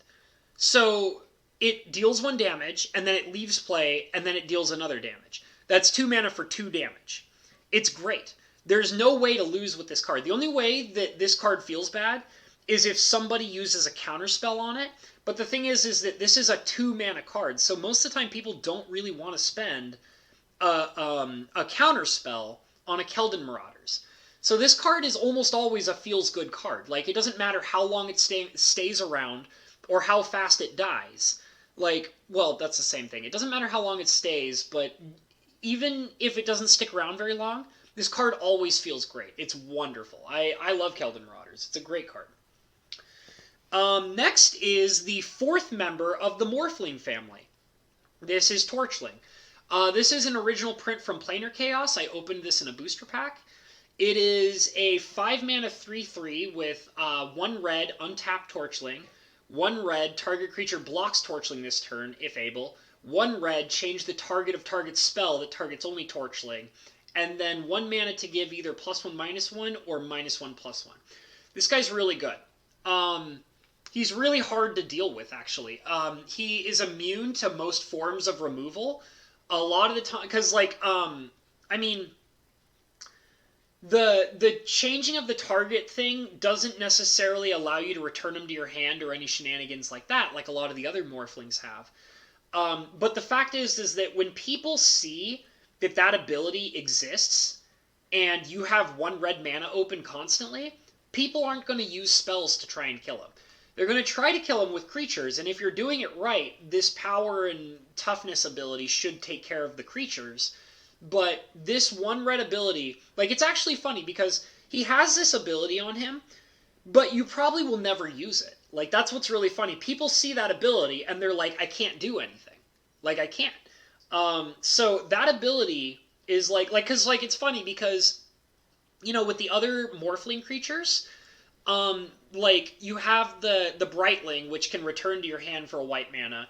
You have the Aetherling, which you pay a blue and it flickers. So, like, those are abilities where people will force you to spend the mana to, like, make you do it. But, like, this is an ability where people don't even want to force you to use it because you can change the target of the spell to something else. So, like, people are just scared to even try and target it, which is awesome. It's a great feeling. So, like, it's cool because you can always have that red mana open to scare people, like, because they don't want to do anything about it. This is probably, I would say I would say this is probably maybe, because there's 6 Morphlings total, I would say this is probably in 5th place. I kind of said that the Endling is, like, the weakest of the 6. This is probably the 5th one. So, like, it's not as weak as Endling, but it's down there. But it's great. I mean, it's a great card. I mean, the untapping ability is amazing, too. So, definitely awesome. I have all of the Morphlings, so I would recommend you to play them, but you don't have to. I'm sure there's better things. But I like them. I really do. I think they have a lot of utility, and I love using them.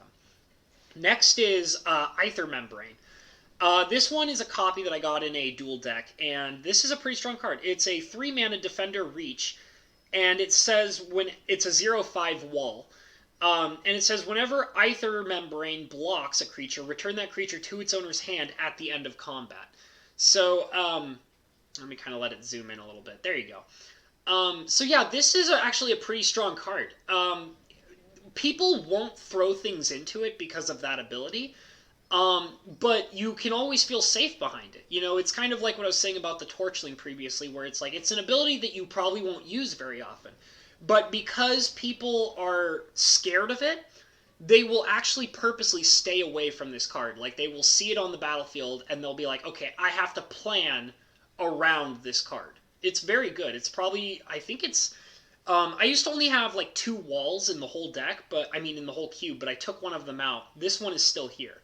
So this is probably the most powerful wall in the whole cube. Like, I think it's the only wall in the whole cube, so it's good. I would try playing with it. It's pretty nice. I'll go ahead and say, this is another one of those cards, also, that steps out of bounds for red philosophy. Because, I mean, it's a return effect, and, you know, you don't really see stuff like that in red, ever. There is another card that I can think of that has an ability like that, but it's not in the cube, and it's not as powerful as this, so, you know, I would recommend trying it. Next is Magma Quake. So, interestingly enough, I used to have a Earthquake in this cube, and Earthquake is pretty darn strong, but I realized that Magma Quake is better than Earthquake. The one thing that makes Magma Quake better than Earthquake, it says it also hits each Planeswalker. And remember last time I said Planeswalker removal is very rare, it's hard to come by, and you really, really need it in a cube, especially if you have lots of Planeswalkers. So this is an extremely important card. Yes, it's a board wipe against creatures, but it also hits Planeswalkers, which kind of gives it a much more deep and much more important purpose. You do need this to like kill Planeswalkers, so that's why it's in here, and that's why I think it's better than Earthquake. So I would actually recommend getting a copy of this. And it moves at instant speed. Look at that. It's an instant speed Earthquake that hits Planeswalkers. This card's great. Play with it. It's wonderful. And the last red card is Michael's Magic just joined in the chat saying he's stuck at Burger King since 4 p.m. I'm sorry, man. That's okay. Do you work at Burger King or are you just stuck there? Oh, it's 9 where you are? Oh my god, you've been at Burger King for 5 hours? I assume you work there if you're there for like 5 hours, dude. Well, I'm glad to have you in here, so thank you for joining us, Michael's Magic. My last card for red is Flame Blast Dragon. This card is awesome. You'll also notice it's a foil. So, Flame Blast Dragon, I actually opened this in a booster pack. This was me and my friends playing Alara, and I cracked this open, and I love this guy. There's a lot of people who, oh, your charter bus broke down. I'm sorry, man. Well, I hope you get out of there soon, dude. I assume you're probably on your phone, so thank you for joining me on your phone. I hope you get out of there, dude. You take it easy. Get yourself some food if you need to. I assume you probably have already eaten at Burger King if you've been there for like 5 hours. So Flame Blast Dragon, this card is actually considered to be one of the most powerful dragons that came out of this set, and it was a direct competitor with, what is it called? I forgot the name of it. Broodmate Dragon. For anybody who used to play an Alara block, Broodmate Dragon should be ringing bells in your ears right now. I don't actually own any Broodmate Dragons. I don't have one in the cube. Broodmate Dragon was a really powerful card that was, if I remember correctly, it was a 6-mana 4/4 with flying that created another 4-mana, it created another 4/4 flyer. So it was basically 2 bodies with 4/4 power, 4 toughness, and flying. And Broodmate Dragon was considered to be the best dragon in the Alara block. And everybody was playing with it back when Jund was what everybody played. However, Flame Blast Dragon was considered to be the second most powerful dragon in the Alara block. It's incredibly strong. It basically, it creates, basically whenever Flame Blast Dragon attacks, not deals combat damage, it's whenever it attacks. You can pay red and an X, and if you do, this dragon deals X damage to target creature or player. So this card's really strong. You can attack with it, and then immediately before combat damage is dealt, you can spend mana to eliminate threats that would block it. So that you could always hit with a 5/5, you could potentially hit with a 5/5 flyer every single turn. This guy was great. He was very scary, and like I said, he was considered to be the second most powerful dragon in Alara. And I like him a lot. I've had him for a very long time. He's been in multiple different commander decks. He has been in individual decks as well. And now he is in the cube, and he makes a major impact on a regular basis. There have been plenty of games with this dragon, and he makes a big deal. A lot of the time he dies immediately, but if he sticks around, which he has done before, Okay, Michael's Magic, it's all good, man. Thank you for being here. I appreciate it. I've seen games where this guy doesn't get removed immediately, and he is a big, major threat. He changes games, he wins games, he's crazy, crazy strong. So that is the last of the red cards. So yeah, we're coming up to the 2 hour mark here. Actually, we just now hit the 2 hour mark. So I don't know if Jay Boosh is in here, but I think I'll just, for a couple of extra minutes, I'm not going to go into the next pile of cards, but I will talk about my cube a little bit because he was asking about the rules and things like that. So I'm just going to kind of review them a little bit in hopes that Jay Boosh is probably still here. So this is basically my spicy cube. It's also got another name, which is, the other name for this cube is the Monopoly box. And it's got a few special rules. So first of all, this cube is 420 cards, which is kind of different.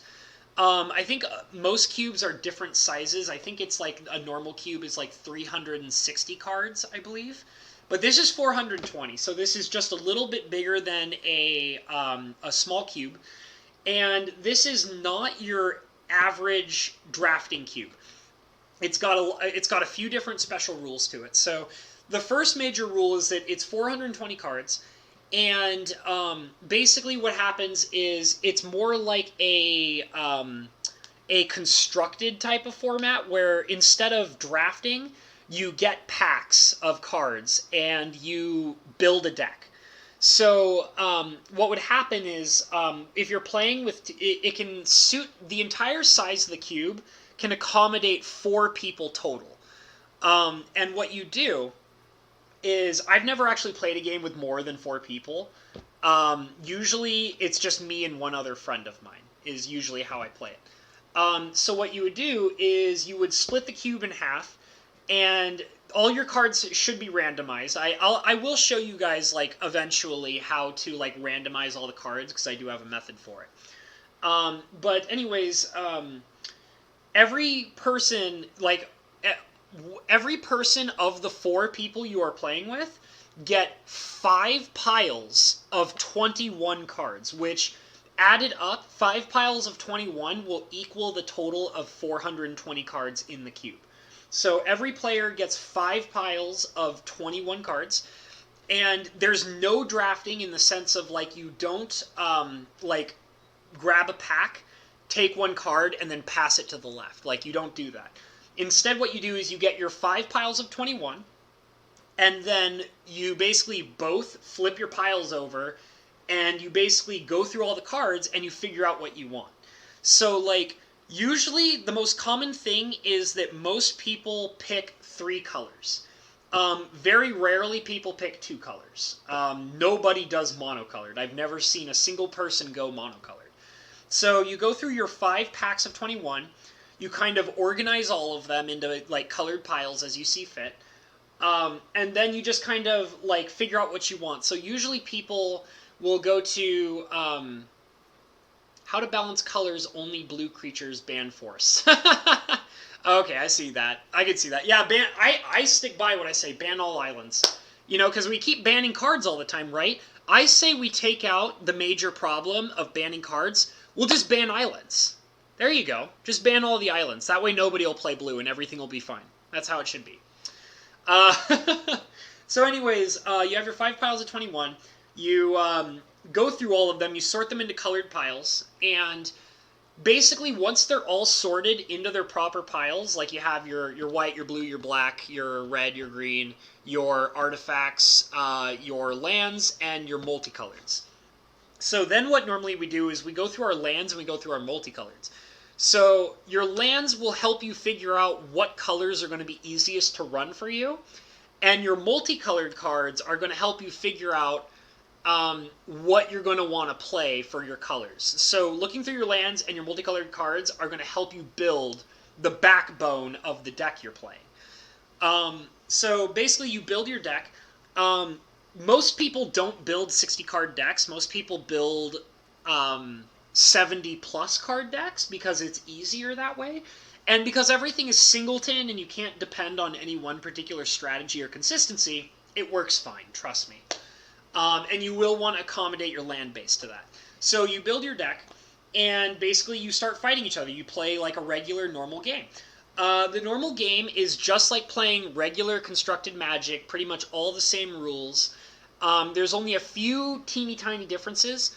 The first major difference is your maximum hand size is 8. It's not 7, it's 8. And that's a little weird, but there are reasons for that. It actually helps balance out how the cube functions. So maximum hand size is 8, not 7. However, you only draw 7 cards like normal. So like even though your maximum hand size is 8, your starting hand is not 8. It's 7 cards. So you draw your 7 cards, and basically what you do is you then get to use what is called our specialized mulligan for our cube, which is you look through your hand, and you basically say to yourself, can I play this hand? Like, is this hand playable within the first 1 to 3 turns? So if not, like in the sense of like you can't really, like whether it's you don't have enough lands or you have too many lands or the cards just don't really do much for you in the first 3 turns, you then basically say to your opponent, I am throwing away X amount of cards. So like let's say like I start with like my 7 cards, and I say, okay, I'm going to throw away 3 cards. So I pull 3 cards out of my hand that I know I'm not going to be able to play within the first like 3 or 4 turns, and I take them and I put them on the bottom of my library, and then I draw 3 new cards, right? So you can do that any number of times. However, you must do 1 less card each time. So like if I say I'm throwing away 5 cards, so I throw away 5 cards and I draw 5. So then, oh well, now out of my 5 cards, let's say like I have my 5 cards that I drew, and I would say, oh well, all 5 of the cards I drew are not very useful. However, I can't redraw 5 cards. I'm now allowed to redraw 4 cards, but not 5. So I'm required to keep 1 of them, and then I basically say I'm throwing away 4 cards, and then I draw 4 cards. And you can basically keep doing that over and over again until you hit 0. And the point is that you will be able to build yourself a hand that is playable. That is the point.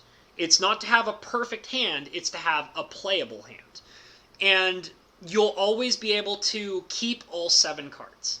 So like it's to give you a hand that's playable, and you will be able to have a 7-card hand. So you don't have to discard cards or anything like that, because you'll always draw the amount that you throw away. There's also the ability that sometimes what will happen is that your hand will be so terrible to start with, or even after you've done all of your throwing away of cards, and you still have a hand that just becomes completely unplayable, you are allowed to shuffle your hand back into your deck, and then draw 7 new cards, and then basically do that over again.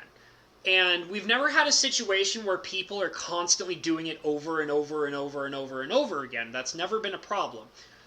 So we don't really have any particular rules about stopping that from happening. And the thing is, too, is that the people that I play with are very chill, relaxed, fun people. We're not hardcore metagamers. We're not jerks. None of us cheat. Well, I mean, sometimes, I'll admit, sometimes we accidentally cheat. Like, it happens. We're not, like, the most professional players of Magic of all time. So, there are accidental cheats that happen, but it's never intentional. We try to be as fair and polite to each other as we possibly can whenever we're playing, because the whole point is that everything is supposed to be fun. That's what everything we do is about, it's all about fun. So we don't really have a problem with people drawing a new hand or anything like that. It's never been an issue. So that rule might change if you choose to do something similar to mine. That rule might change for you depending on who you play with. I don't know. But we play very relaxed. I'm trying to think. Oh, and the other thing that we do, another rule that we do is because we play with lands, we play with non-basic lands, so when you build your deck, like you've built your deck, you're comfortable with it, and you have your lands all settled or whatever, sometimes you'll have leftover lands. Like maybe you'll have like 3 or 4 lands you didn't use. So like after your opponent is comfortable with his deck and you are comfortable with your deck, before you start playing, you can say to your opponent, I have 4 lands that I'm not using that are up for grabs. Would you like to trade? So we have like a land trading situation where like my opponent, like I'll say I have 4 lands that are up for grabs. And my opponent will say, okay, well, I don't have 4 lands, but I have like 2 lands. Or, yeah, no problem, I can accommodate 4 lands. I have 5 lands up for grabs. So, like, whoever has the least amount of lands is the person who prioritizes how many lands are allowed to be traded. So, like, if I have 4 lands up for grabs, and my opponent has 2 lands up for grabs, then that means only 2 lands are allowed to be traded total. If I have 3 lands up for grabs, and my opponent has 0 lands up for grabs, the trade is immediately over. There's no trading. So it basically, it does prioritize people that use most of their lands over others, but it's just to be as fair as possible. That's the whole point, because that way you're not forcing the other person into a land trade when they don't need it. But that's just something that we do to kind of make it more comfortable, make it easier for people to play, because it's all about playability. It's all about fun. You want to make it as easy as possible for everybody. We also kind of have some special rules about, like, when rules get confusing for certain cards. We generally try to take the path of least resistance. So, like, if there's, like, a card that, is weird with working with other cards, generally, 9 times out of 10, we'll look the cards up to try and figure out which one wins, or, like, what rule wins, or whatever. But sometimes if we don't want to do that, like if it's too complicated, or we don't have access for whatever reason to look up the rule, we'll just say whatever is the... We'll say that the rule ends with, like, whatever is the easiest for somebody to understand. Like, for example, like, sometimes I'll be like, I don't know how this rule works, but I'm going to take the side against me because I don't understand how it works, and that is the easier outcome. So, I mean, we try not to rules lawyer each other, but at the same time, if we have the ability to simply look it up and find an answer, we will do so. But also, we'll just try and make it easier on everybody. I'm trying to think if there's any other rules. I think that's most of them. Yeah, I think that's pretty much all the main rules. It's a very simple cube. It's a constructed style, so it's close to the drafting style, but it's still a little different. It's got its own special rules, and it's a lot of fun. So I mean, if you guys are interested in cube, I recommend it. I mean, this cube actually, when I first built my cube, I followed all the rules of a normal drafting cube. Like, we actually did follow the rules of a drafting cube where we would pass, like, we would have our piles of, like, 15 cards set up, and we would pass, like, the cards back and forth to each other. So, I bring that up because, like, we changed the rules of my cube by playing with it. The more we played with it, the more we realized what we liked and what we didn't like. So, if you're brand new to playing cube, and you've never done it before, and you're interested in it, but you don't know where to start, look up a basic cube design. Like not the cards, like, not necessarily look up, like, a pre-made cube. Look up the simplest possible cube that you can build. Like, look up, like, I think it's, like, a 360 card style. So, like, look up the basic cube, look up, like, the proportions of the cube, like how many of each color it follows, how many cards it is, how you divide it up, how you shuffle it. Like, follow the basic rules of a simple, normal cube, and try it out, and play with it.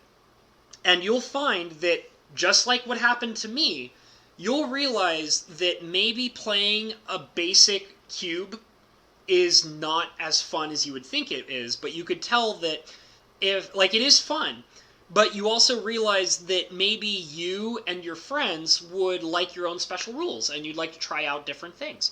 So that's what I would recommend, because that's how I started in cube, was I looked up just a regular old cube, me and my friends played it, we realized that we wanted our own rules and liked doing certain things in our own special way, and thus we accommodated the cube to be that way.